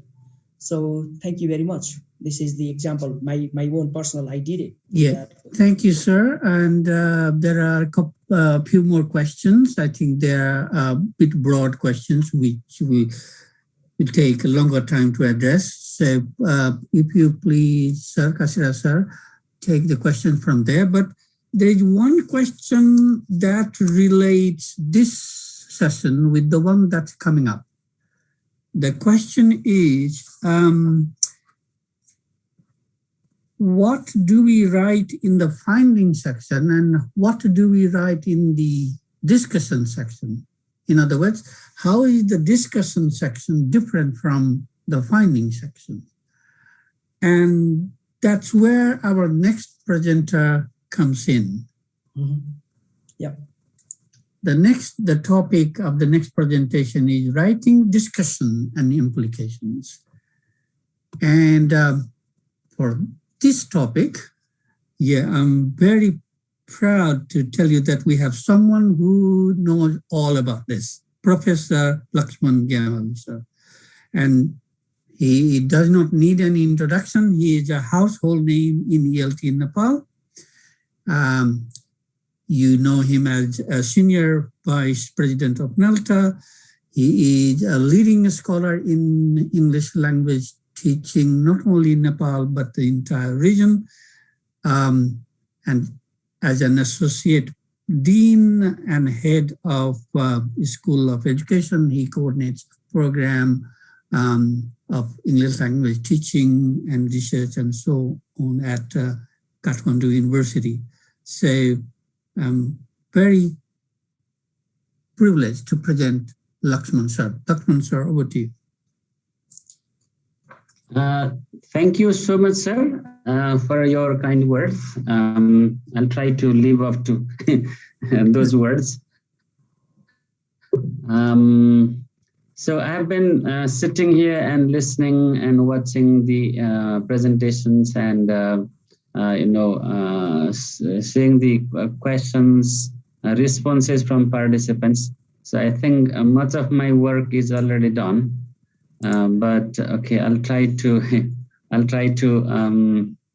don't know, do something maybe extra or whatever the topic actually demanded. So with this, I would like to start. So our facilitator today and the chief editor of NELTA Journal, Dr. Giri sir, and all the colleagues in the editorial board and other presenters and colleagues out there in the audience. Today, yes, I heard, I think more than one presenter saying, is it a workshop or is it a webinar? How to address this like that. So it's like that because we are here to share something, but also to get something from the participants. So I don't know, due to time limitation, we may not have enough time for discussion, but we'll try to get something there. I've tried to be very succinct, so things can be actually understood clearly. I mean, I tried not to cover everything. I tried to make it keep it short. So maybe when we go home, we'll have something, whatever I discuss, clear. But I don't know whether I'll be able to get my message across very clearly. So let me share the screen and then start the discussion here. Okay. All right. So Devji, please admit people as they arrive. Otherwise, it will trouble me. Okay.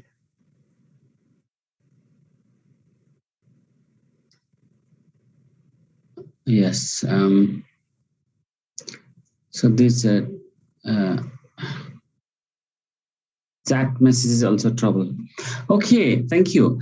I think I need to check my time so that I'll not go over the time limitation. I think I will consume some time there. So maybe I'll use my words. So writing discussion and implications. So there has been, I have, deliberated a lot because in a short time, I cannot give you a variety of things, but I cannot ignore the differences. So this discussion and implication do not come together. They come together, it's a bit tricky. So let me go further. Let me present first, and then we will have discussion. When you talk about research paper structure, the elements, what goes into it, or the parts of a research paper, then you may not have always the same elements presented by writers here and there. But there are two distinct things that are pedagogically useful. Okay, when you teach in the classroom, or when you write a paper, then we can convince others how to structure our research paper. One is simple. We call it IMRD model. Okay, so introduction, methods, results, and discussion. I think I also need to, okay, yes, and the other is full structure model. There you have title. This also a title, but this IMRD has been named that way. So abstract, introduction, literature review, methods and results and discussion, implications and conclusion, references, many things. IMRD also will have title and references, no question. It will also have conclusion, no question. But this has been, modeled to give new researchers a clear idea what goes into a research paper. Okay, so IMRD model. And my part here is, if I follow IMRD model, then it's discussion. And if I follow this full structure model, it's discussion and implication and conclusion. And results depends, sometimes the results are together in data analysis.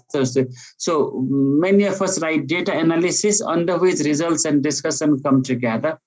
But there are people who follow this results separate and discussion separate. Either way is okay. But in quantitative, in survey approach, this is better. Results separately, discussion separately. In qualitative, either way, okay? Then how do we write the discussion is how we have written the introduction, how we have written the introduction. You can see from the images here, in introduction, you begin little broader and then funnel down into specific research objective or research question. So like this, you come down.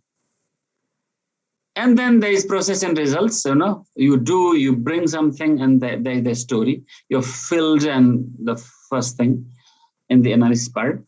And then when you sit down to discuss, then you begin with the specific, like what results you found. And then what are the implications or what are discrepancies between gap you had found out in the introduction, and finally what's the conclusion. So the conclusion is always general, So you need to, you write your introduction properly, okay? Set the context, find the focus, and then come to the gap, and then write the objectives or research question, okay, or both. And here in discussion, what you do, results are up there, but if you want to bring the results down, that's also okay. Now let's think that the results have been presented in between. Then what you do? You first answer the research questions you presented at last in the introduction section. Then you discuss around the focus, the problem, and then the differences between similarities and differences between what the earlier researchers have found and what you found, all that. And slowly you come to now implications and conclusion. So you broaden for the practical application in the real field. Okay. So now, this is the idea. I mean, make up your mind, funnel down, and then funnel. We need to write. Now let us see this. Introduction here.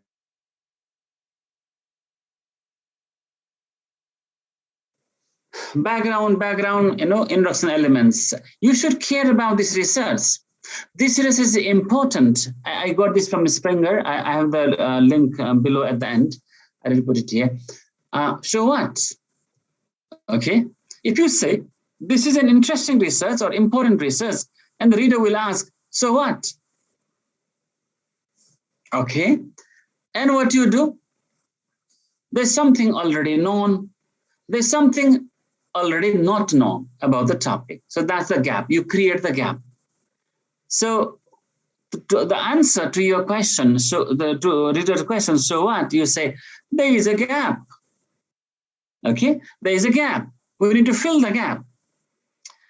And then you put a little rationale or significance or justification of what you say. Why we need to do this research again. I mean, like, you should do it again. And particularly with some theoretical base. Then you come to research aim, objective, which is a question, whatever you say. So this is how you funnel down. Then in the discussion part, you just put it upside down or downside up. I don't know how to say that. So mini synopsis, that is the results are summarized in the discussion section. Then you restate your findings in a very good nutshell. And now you discuss what significance, meanings, or you compare results and what pathways you see for later. And maybe the strengths and weaknesses or limitations of this research you discuss.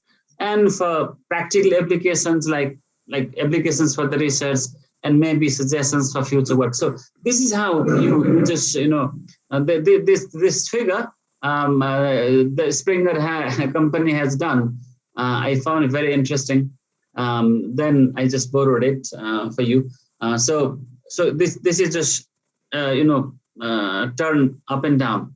But this gives a very, very clear, idea. So if you say this in one view, this is what happens. You need to begin big, come to small in the introduction, and then begin small and broaden up in the discussion. So then how to write? We've already discussed that. Summarize the findings from the results. Okay, you summarize, but summarizing doesn't mean you write a lot, because there were too many data in the results section, but a little bit, maybe a paragraph or two in the inner paper of like 3,000 or 4,000 or 5,000 words. And then you refer to literature theories in introduction part. Or there was a question earlier, do we write literature section separately, or do we write in the introduction part? As Navras rightly said, either way is fine. I mean, if you are writing a paper for 6,000 or above word limit, you can have the liberty of including a literature section separately. But if you're writing below 5,000 words, then you can't have separate literature review section. Okay. And then what you do, explain the similarities and references between your findings and the previous studies. So what was discussed, presented by previous writers, or let us say authors, and what you find out maybe something similar, something different. Yes. And also discuss the practical implications of your work, your outcomes, and also theoretical implications of this. And do not hesitate to frankly present what is not settled. I mean, you did this, but it's still, something doesn't actually appear as you expected. And also mention your limitations, okay, or the paper limitations. Maybe you are limited to few participants, or you limited to participants from certain sector, or you limited to certain data collection techniques, or tools, whatever. And end with the conclusion. So now here, this is tricky. If you're writing a full structure model, then conclusion will come at the end. If you're writing IMRD model, then the discussion includes the conclusion. Okay, so you decide. But sometimes people go a little further in IMRD model. They finish IMRD and they write the C. That is conclusion. Okay, you can have that. That's why I said, I mean, there is no very hard and fast structuring. So that gives us a little trouble in actually telling you or sharing with you how to do. Okay. Now, before I move on, I would like to stop sharing and then ask you all to write something. A limitation in discussion section, yes, because remember, we are not discussing thesis. We're not discussing dissertation. Okay, it's a paper, and a paper has a very limited number of words, limited sections.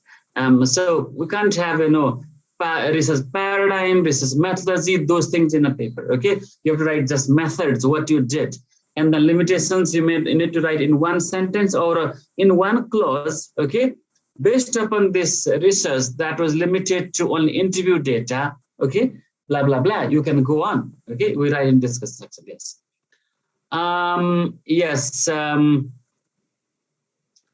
Can you write in the chat box, what are the challenges you have faced in writing discussion?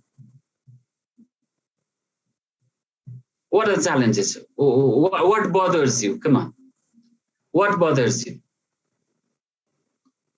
Can you write something in the chat box? What bothers you when you write the discussion there?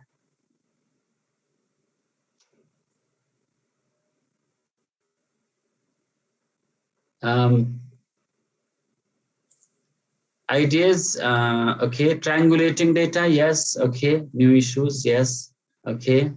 How to connect to existing theory, yes, okay. Today we are not doing tactical, so I cannot show you exactly how to do this. Okay. Linking findings to existing theory, yes. Developing critical interpretation, yes, okay. Yes, all right. Okay, review points. Okay, fine, great. Okay, a lot of things there. Discussion, do we have to relate our findings to any broad theories?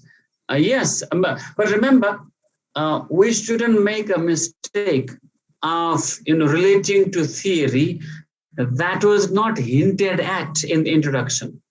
You cite, you discuss, you present, you review the literature in the introduction section.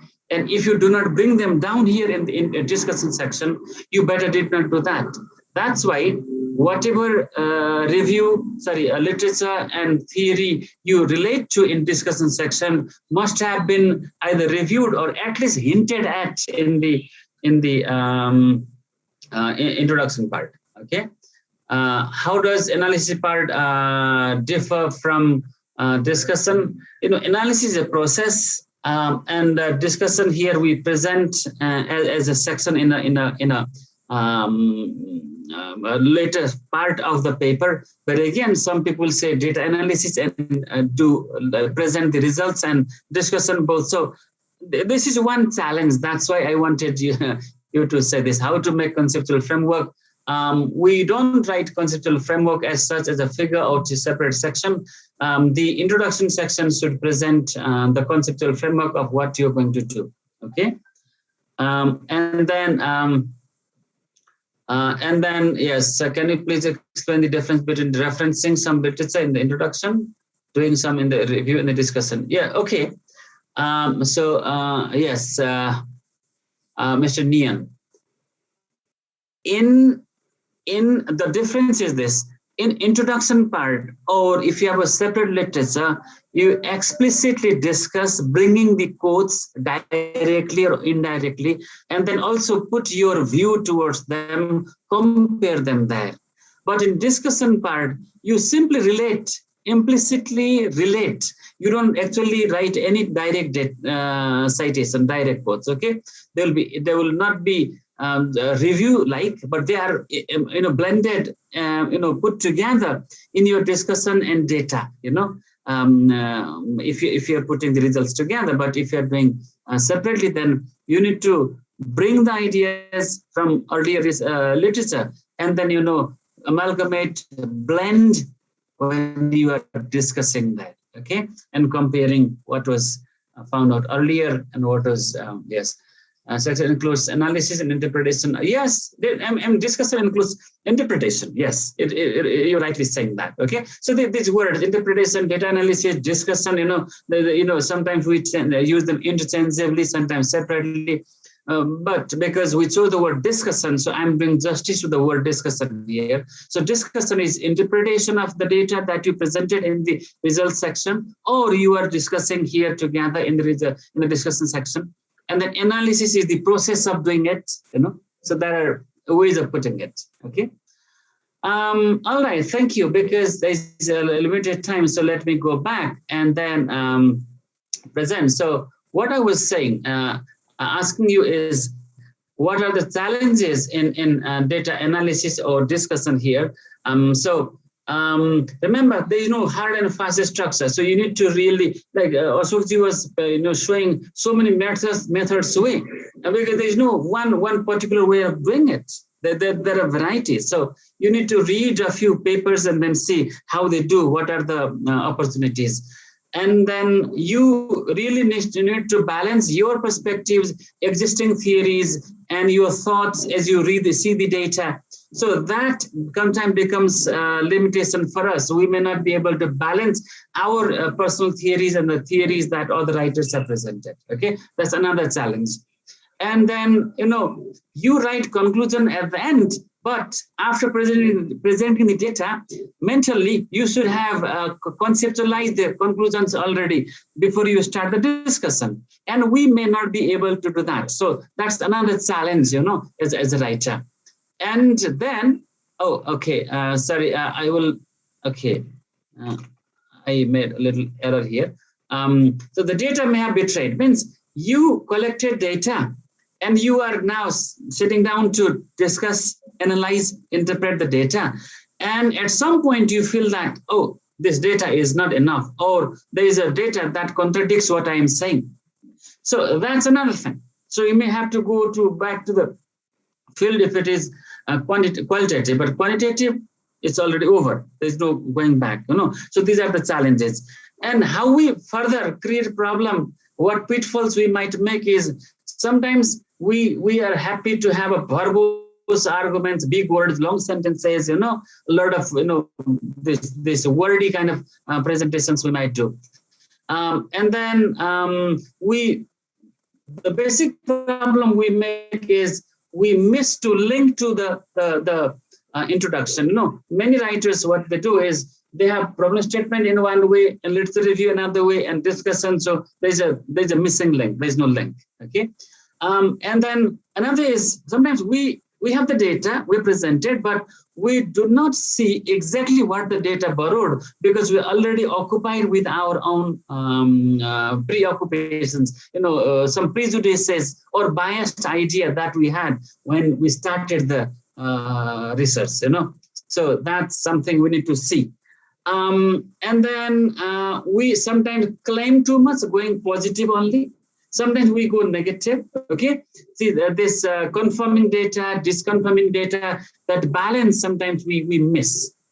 And the tense issue, what tenses do we write? Can you write in the chat box? What are the tenses that you use in discussion part? Maybe because of the timing, maybe I'll not respond, I'll not wait, okay? There's this thing. And there's one more thing, hedging. Hedging is an interesting tool for researchers to say what they want to say and not to say what they don't want to say. Okay, it's interesting, hedging. Sometimes you might be hedging too much, making speculations a lot beyond your scope. And sometimes you are too direct and no hedging. And then people ask a question, oh, you're too direct. What is the evidence? What was the idea behind that? So you might ask, what's hedging? Hedging is this. It appears that if you start saying that, you're going to say this, but you are not taking full responsibility. Okay? You're not taking full responsibility. It suggests, So the data suggests that the use of mother tongue in the classroom does not exactly have, or does not have a big impact on how learners learn or do not learn, okay? Or indicate or seem, or you can just write, maybe that, so this is hedging, written twice. If you use verbs, okay, there are verbs, but you can also use these adverbs there, Presumably, teacher A was hinting at, kind of, probably, possibly, apparently not, unlikely, or likely, seemingly, okay? You try to use this. So that gives you liberty Five minutes, to hint sir. at something. 5 minutes, sir. Thank you, sir. Okay, thank you. So and then not actually take the full responsibility. This is interesting tool for you as a writer. You can use in the discussion. Now, what I want to do is I want someone to I don't know who do I invite? Who will read this? Maybe I don't know. Kasiras sir has put his hand up. Oh, he wants to read? Okay. This is exactly borrowed from this LibGuides usc.edu.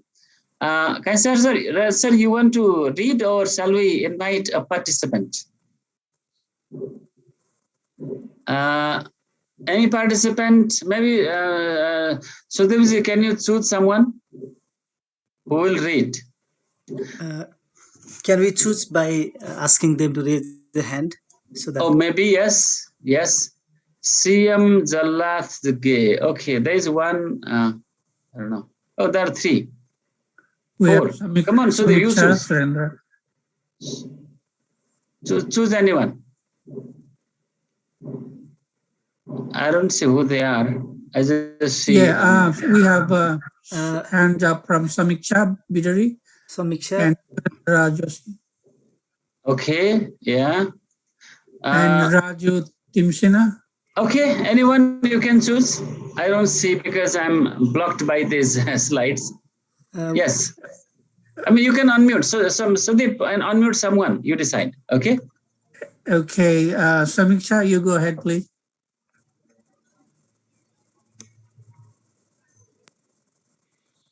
Samiksha, can you hear me?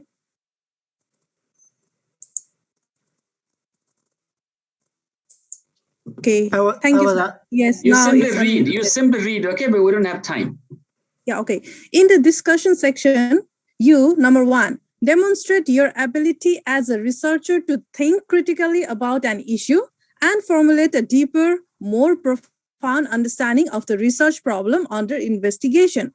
Number 2, present the underlying meaning of your research, note possible implications in other areas of study, and explore possible improvements that can be made in order to further develop the concern of your research.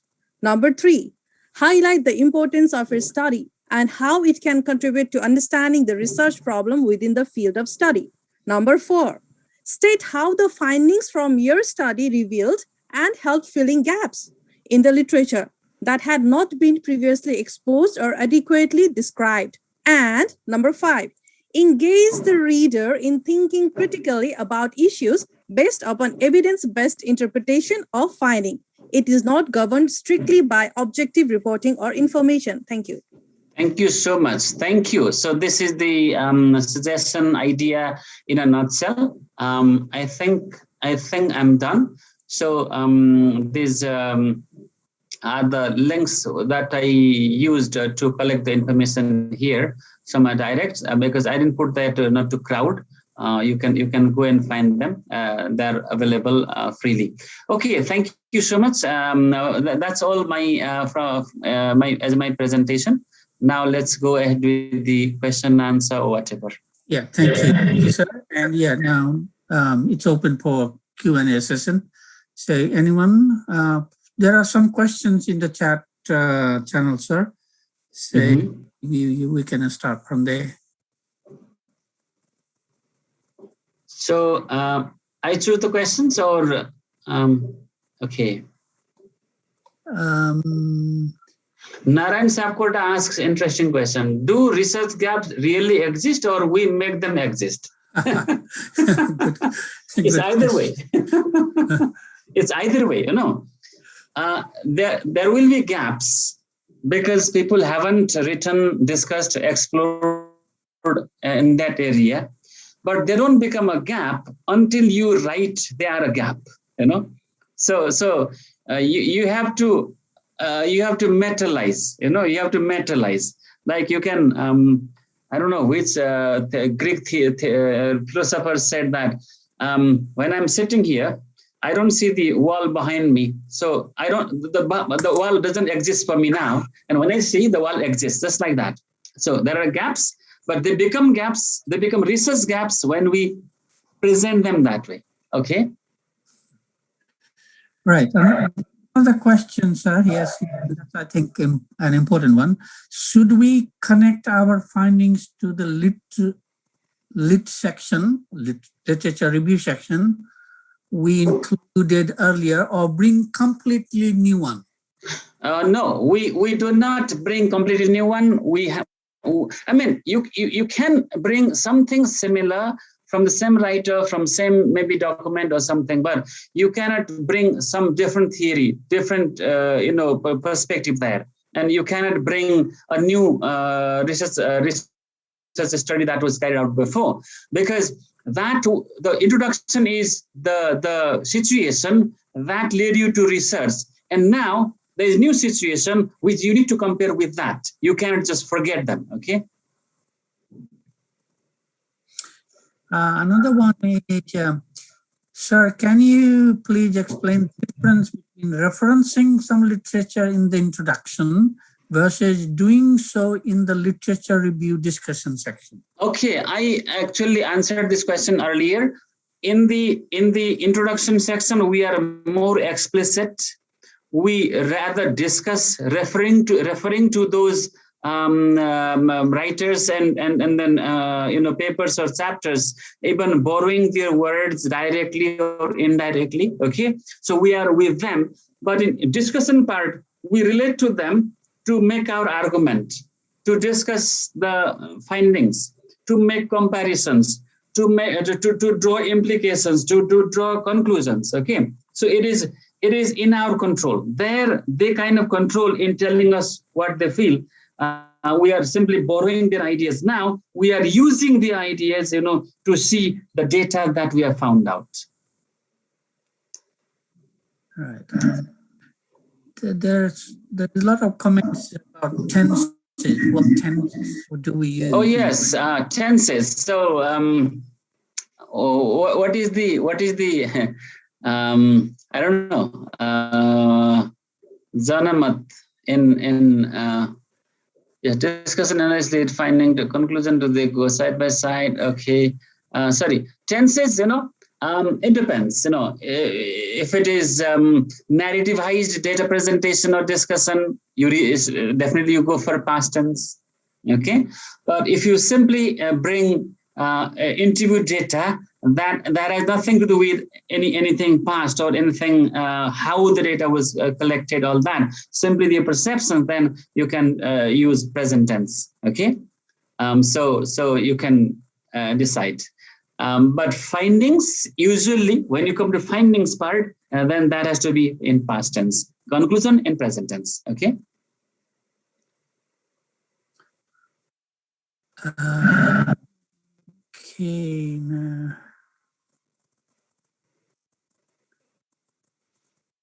I'm just trying to see. Okay. Questions. Okay. Few idea Right. Differentiating discussion and results. Yes, results are direct outcomes of your data collection process. If you use results and discussion part separately, then in the results part, if it is interview data, then you describe the interview data, what somebody said, how they said, and what something similar other person said. Okay, so you don't bring literature there, and you do not compare them with earlier research. You simply play with the data, whatever is there. You can give interpretation, you can discuss, but within the periphery of the within the scope of the data only, what has come. And in the discussion part, now you come out of that, and then now you link to the literature, your perspectives or whatever. Okay.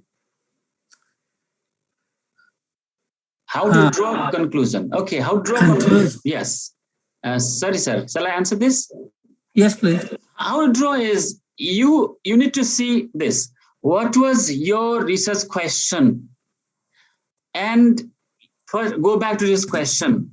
Come to the results and then see what is mainly there as an outcome. Then come to the section where you outline the findings as such. Okay, findings or insights. There, what do you think is the answer to your question? Okay, how do the early school goers cope with English conversations in English medium classrooms? Now, conclusion is these early school goers who go to English medium schools try to cope or have difficulties in coping. So in a simple present tense, in sort of generalized kind of language, you write what is the answer to your question in introduction section as indicated by the results and discussion part. Okay. Thank you, sir. And anyone else would like to ask? We have a few minutes left. Yes. Abhisha will be here shortly, so we are waiting for him. Yes. And then maybe if there are no further questions there, keyword. Okay. All right. Remember, if you follow IMRD model for a practice initially, because IMRD model is for beginning researchers, you can see that how much section introduction, how much coverage introduction makes, and how much the methods makes, and then how much the discussion makes, then you need to decide. So the discussion part should cover 50% of the whole paper. So that way, now you see how much you can write, how much you can bring the data, results, and then relating to the literature review, literature theories, and how much you can, haze, and then, link this side and that side, or how do you project it for the future research or future implications for the real fields, So we have a lot of, opportunities to play around in the discussion section. But remember, you need to relate to what other people said in literature part and what these other people means, these data givers said in the discussion part. Okay, so that is how you can play around there. Okay, all right. Any more questions there? Yes. Yes, I think there are more questions there. How to avoid danger of drawing conclusion as seen in these articles beyond the scope of the study? Yes, that's what I said. I have a very simple answer for this. Go back to research question. What is the answer you found out in present tense? That's the conclusion. Okay, that's the major conclusion. I mean, you can write in a more elaborative way, but the answer to the question, I mean, there are two ways of answers. One is findings answer, is what they said directly, or what was found out, what was seen. But conclusion is more generalized, sort of theorized kind of, sort of abstract kind of, answer to your research question. So that is how you do not draw the conclusion more than the data gave you a scope, because most people are drawn by their initial biasness to the question, research problem that they saw. And now, some researchers initially, they think that, okay, I'll do this research and that's the finding. They already know the findings. So that's where, so we need to, put down the baggage of that, initial, thinking what the findings should be. Okay. Yeah. Govindji says 50%. Do we mean discussion with results? Yes. If it is discussion and results together, 50% at least must be. I mean, I think 50%. Yes, around must be the discussion part, including results. Yeah. This is one question I'm not very sure about. If our hypothesis is supported by the findings, can we write a paper? If we have. If our hypothesis is supported by the findings, if our hypothesis is supported by the findings, can we write a paper? Why not? Yes. I mean, if you are doing quantitative study, then you have hypothesis in the beginning, and then when you discuss, then you see that your hypothesis was supported. Fine. I mean, so you're testing a theory. So that what the theory said has come out as true. Yes. Yeah. I mean, so hypothesis has two chances. Either it will be supported or it will not be supported. Yeah.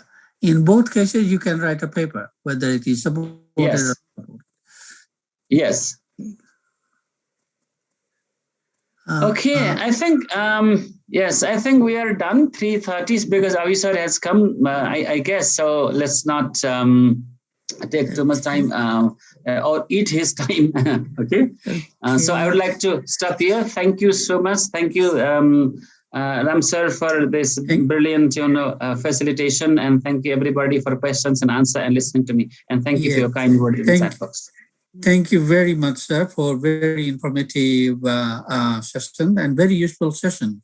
I think our participants would have benefited a lot from this. So thank you very much indeed. Thank you, sir. Okay, have we got Avisar with us? No, not yet. So there is one question for Madhu ma'am as well. Okay. The question is, how do we write keywords? Keywords with abstract, when we do the abstracts.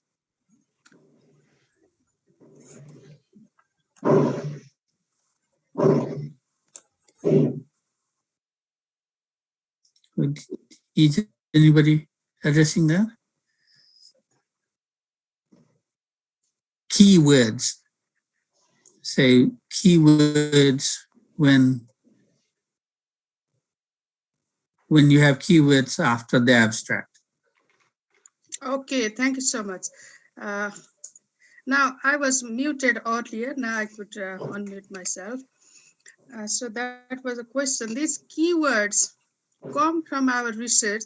So the question was whether they should be in the abstract or in the other part of the research. So maybe they will be there in the abstract as well. But the main thing would be what we are talking about throughout the paper. So that should be keywords. So they come, sometimes they come from methodology as well, and sometimes they come from theory that we are applying to, and area of interest as well. For example, when I write my research on supervisory feedback, so one keyword itself will be supervisory feedback. So in one of my research, I applied activity theory. So that can also be keyword there because I applied that theory. So my research was mixed method. Sometimes that can also be my keywords, because why we write keywords is that when someone searches for the thing, so these keywords will help the person to identify. So that's why keywords come from our research, a methodology that we apply sometime, and then theoretical framework that we apply. And usually it is advisable to stick to some keywords in our subsequent publications as well, because that's how other people can identify us. Okay, are keywords optional or obligatory? That's another question. Are keywords optional or obligatory? Okay, so most of the research paper, when Kansi sir was already talking about reading our requirement for submission. So most of the journals I have seen, they require for keywords. So these are for database purposes as well. So 5 to 6 keywords should be there usually. So maybe in most of the cases, they seem to be kind of required things. Okay, thank you. Right, so while we wait, why don't I start my session, and when he comes, I will stop and let him in. What do you think, Kashira sir?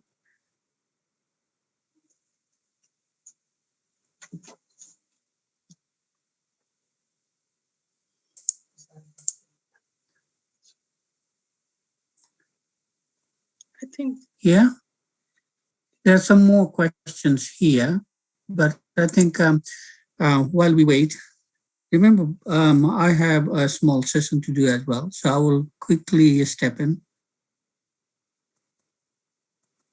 He's ready to join, so he's here. Okay.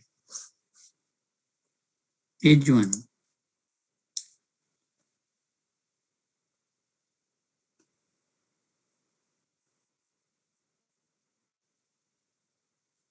Keywords should appear in the abstract and in the introduction.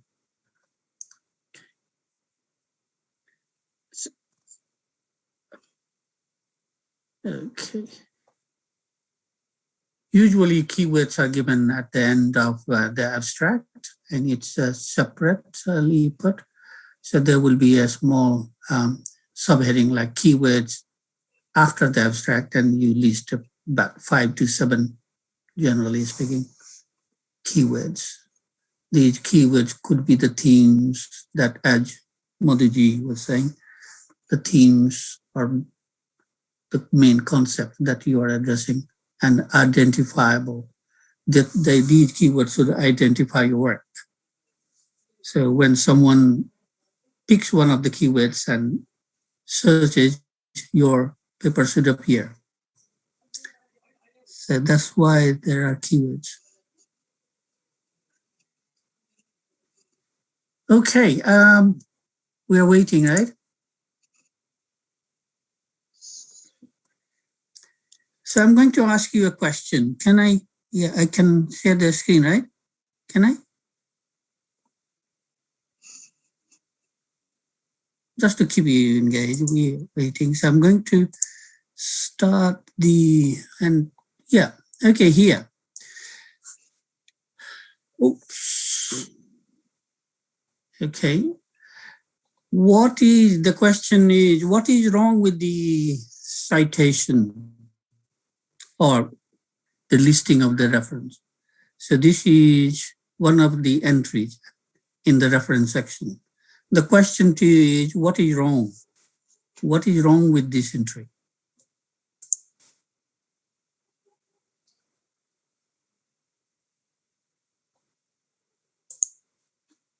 Yeah, you can use the chat channel too. answer the question?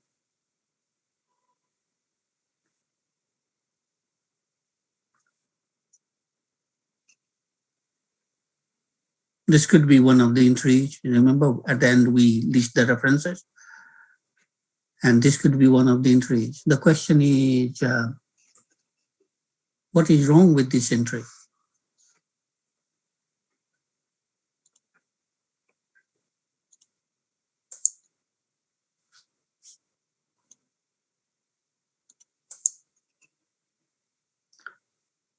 As per APA, punctuations are missing in titles. Okay. Not following APA's 7th format. It is in the MLA.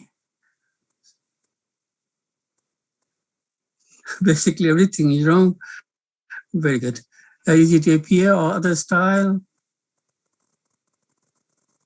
Good, good. Yeah, good comments.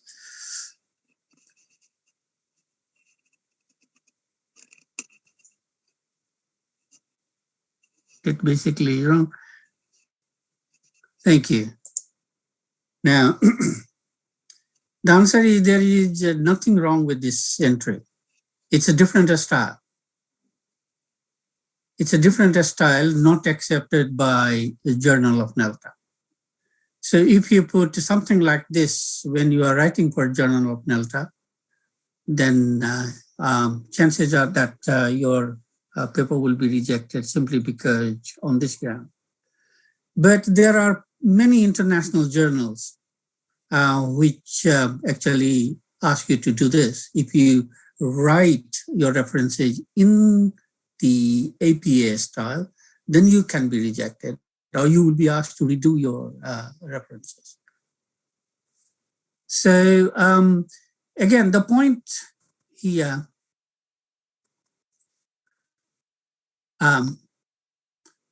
that's my session, and as you can see, I have chosen the easiest session, nonetheless a very tricky one: cite or not to cite, or when to cite, and of course how to cite. So please note that I'm not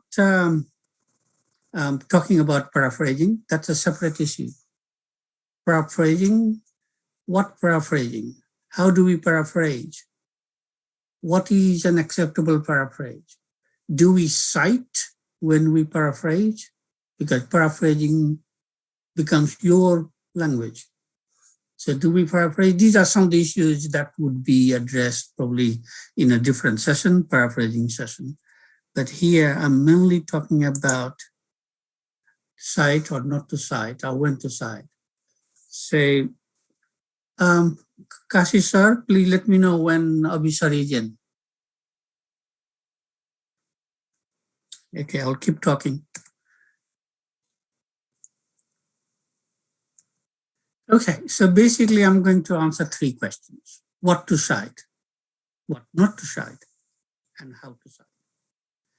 And remember here in the bracket, I put APA 6th. And there is a lot of discussions about APA 7th. Sir, he's in. Sir is in. He's in. I just admitted him. Yeah. All right.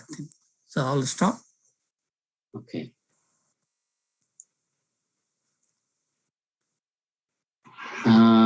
कतापट्टि हुनुहुन्छ sir? अभि sir नमस्कार. देखिनुभयो sir, mute हुनुहुन्छ. अहिले मात्रै link आयो कि? हो र? नमस्कार सर. नमस्कार. म इलिटरेट छु कि, अनि अहिले मात्रै लिंक आयो अनि खुल्यो. Yeah. Thank you, sir. Totally literate. Newly literate होला sir. Newly literate.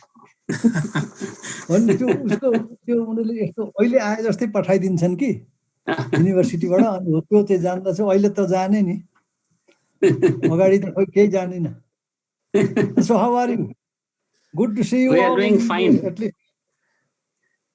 Thank you, sir. Yeah, we are all fine. काशीराजको आई वाज इमेजिनिङ काशीराज अब यसरी चाहिँ नि मिसेल फुको जस्ता मान्छे ट्याक्क चाहिँ नि कपाल सपाल ट्याक्क micelle फुको Kashiraj doctor Kashiraj Pandey micelle फुको नमस्कार अभि सर नमस्कार नमस्कार तिमीलाई त आउँदो रहेछ नि मलाई आउँदैन यस्तो खोल्न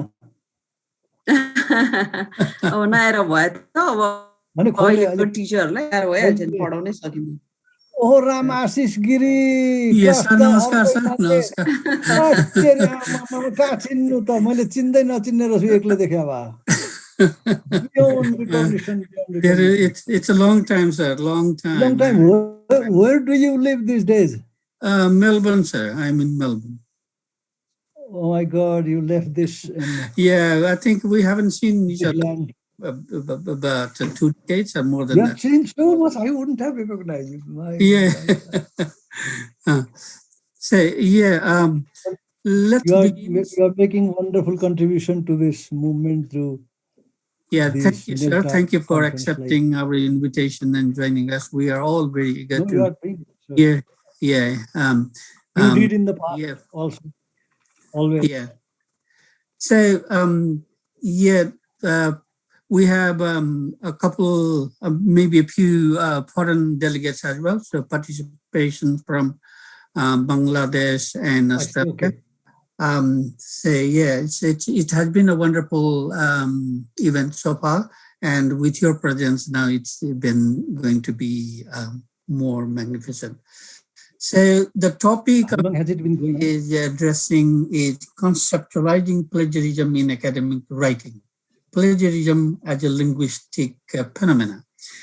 And for those, I think I need to introduce Abhi sir, but those who are not familiar with him, I will just say this. It's my honor to present to you Professor Abhi Subedi. Abhi sir needs no introduction. He is famous nationally as well as internationally as a professor, as an author, and as a critical thinker. He has inspired millions of people, and I am one of them. It's my pleasure to present Professor Abhi Subedi. Over to you, sir. The topic tentatively given to me was, as you mentioned, Dr. Giri mentioned, the problem of plagiarism in academic writing, especially when Kashiraj was talking to me about the topic. He was even more specific about this subject. He said, plagiarism in linguistic studies or something like that, he said. But the overall concept of plagiarism, the debate about plagiarism covers almost every front of learning and writing and so on. So this is the first thing I want to say about plagiarism is that this has become a very, very familiar subject. Among those who follow the rules and also among those who don't follow the rules. This is one paradox where the subject that everybody is familiar, but some people follow and others don't. So this is a very interesting paradox, this plagiarism. This plagiarism as a problem, as a phenomena, didn't bother us in the earlier times when we were students at the university, when we started teaching. The people could freely use others' works and then present either in their writings or in the classroom itself. So the plagiarism itself has come as a new phenomenon, new concept in the Nepali academia, in the Nepali world actually. And over the last several years, this has been a subject of great, very, very heated, interesting, albeit controversial discussion. And it is just like people would say that look into yourself. Turn to yourself and look whether you have plagiarized anybody's works or not. So this subject has made people very insightful also. very insightful and very retrospective, introspective at the same time. Now this has become a very interesting subject, but I just want to indicate one or two phenomena, paradoxes. The one is that although there has been so much discussion about plagiarism in Nepali academia, groups of academia, and so on, even outside in the media, no such discussions as you have organized here have been, or maybe I didn't know about this, have been taking place very frequently. But the most important point now it has should be noted is that plagiarism as such can be discussed, is being discussed in Nepal from two fronts. One is when something occurs and when a controversy arises, people talk about plagiarism. In Nepal, there is one tendency. What's the remedy of that? This is one reality about our own experience is that people in Nepal did not always know and were familiar about plagiarism. And people who say that they didn't plagiarize others' works, intentionally or unintentionally, they should look at the background of our educational training at the university or at school and so on. So the problem lies there. My point of view is that problem lies there. There where there is no training, no education, no kind of no units of course in the syllabi have been introduced about this this subject called plagiarism. So first of all, this is not handled as a subject of training, as a subject of education, as part of the syllabus. This is a very, very important subject. It should be included in the syllabus, in the syllabi, in the discussion. So that means it's a part of education. It is, plagiarism can be a subject of controversy. Plagiarism can be a subject of fighting. But plagiarism should be very importantly a subject of education. That is how I would see it in the context of Nepal, where people, as I said very frankly earlier, have not always followed the rules and have not admitted that they have been using others' works knowingly or unknowingly. This has been there for a long time. And then suddenly it erupted in one or two places, the eruption. It's just kind of eruption erupted in one or two places.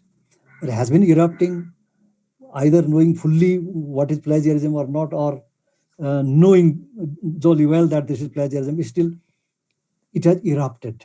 So plagiarism, the first thing is, came to Nepal through eruption. It erupted, and then we started discussing plagiarism. Plagiarism now, I think we should change that slightly and then say that plagiarism, the remedy of plagiarism is education. Should we introduce this as a part of the educational training in our linguistic classes, language classes, classes that involve more writing than anywhere else? And the other point is Nepal is that plagiarism, as insofar as writing is concerned, occurs in departments, in the experiences where is involved. Writing is involved. In Nepal, the one important question comes: how big is the practice? How much of the written exercise is done by people? How much of this thing called writing is exercise, practiced in Nepali education system? I think I'm a writer, but a literary writer, free writer. So in that case, my experience cannot be a very good example. But when it comes to educational writing, academic writing, that involves reading others' works, that involves developing ideas by reading others' works, that is where I think the target of the education should be. We should focus on that problem. So plagiarism comes as a part of educational training. That is where we should hit. That is where we should find its solution. So what are the problems then? The problems, as everybody has been talking about and indicated, is that there's no point in what is plagiarism and so on. This has been discussed so fluently, brilliantly, like scholars like you, all of you are must have given brilliant speeches, presented wonderful papers and so on. So that there's no point in talking about what is plagiarism and so on and so on. That would be just a kind of a whiling away time, wastage of time, perhaps, like using others' works without the consent, without the knowledge, and so on and so on. Then the without acknowledging others, like some of the phenomena, using without others' consent, knowingly or unknowingly using or recklessly using others' works in one's own writing or works, and then also copying verbatim from others' works. I've been dealing with some of these problems in the field of literature also. As a literary critic, we have to tackle some problems of this nature in literary criticism, where some of the writers publish literary criticism by copying verbatim, verbatim from others' writings, and that created a big problem. That is one kind of reckless kind of practice. But there are others also, in my experience, who have used others' works, paraphrased the others' works. Paraphrasing has become a very important part of plagiarism, which goes nearly unnoticed in many cases. People use some of the expressions and put their own, then paraphrase. Paraphrasing has become a very, very um, um, favorite mode of plagiarism in Nepal among the students and also among the literary writers that sometimes I deal with, the paraphrasing. And those who paraphrase others' works, they don't even realize that they are using others' ideas sometimes by acknowledging and sometimes without acknowledging, and that is plagiarism. People don't realize. People they tend to feel that, oh, I have not quoted fully, I have not cited fully, I have read and then acquired the knowledge. I have become a knowledgeable person, Gyani person by reading that, and there's a Shiksha Dan is the greatest Dan, and then I have utilized that Dan, that generosity from the people whose work I read. So I'm using. So there is a sense of guilt has no place in that one. That people naturally tend to accept, justify their own action. They don't feel any guilt about that because it has not been a part of education. And so people, when they paraphrase others' works and also in good academic work, and when they use some of the ideas which were used in collaboration with others in their works, they don't feel even an iota of guilt about that, because it has been a part of the culture. It has been a part of the educational culture in our part of the world. In India also, I can say in many places, this has become part of the general educational practice, where citing, using others' works, and also in somewhere, in some places, just acknowledging that he has also written one.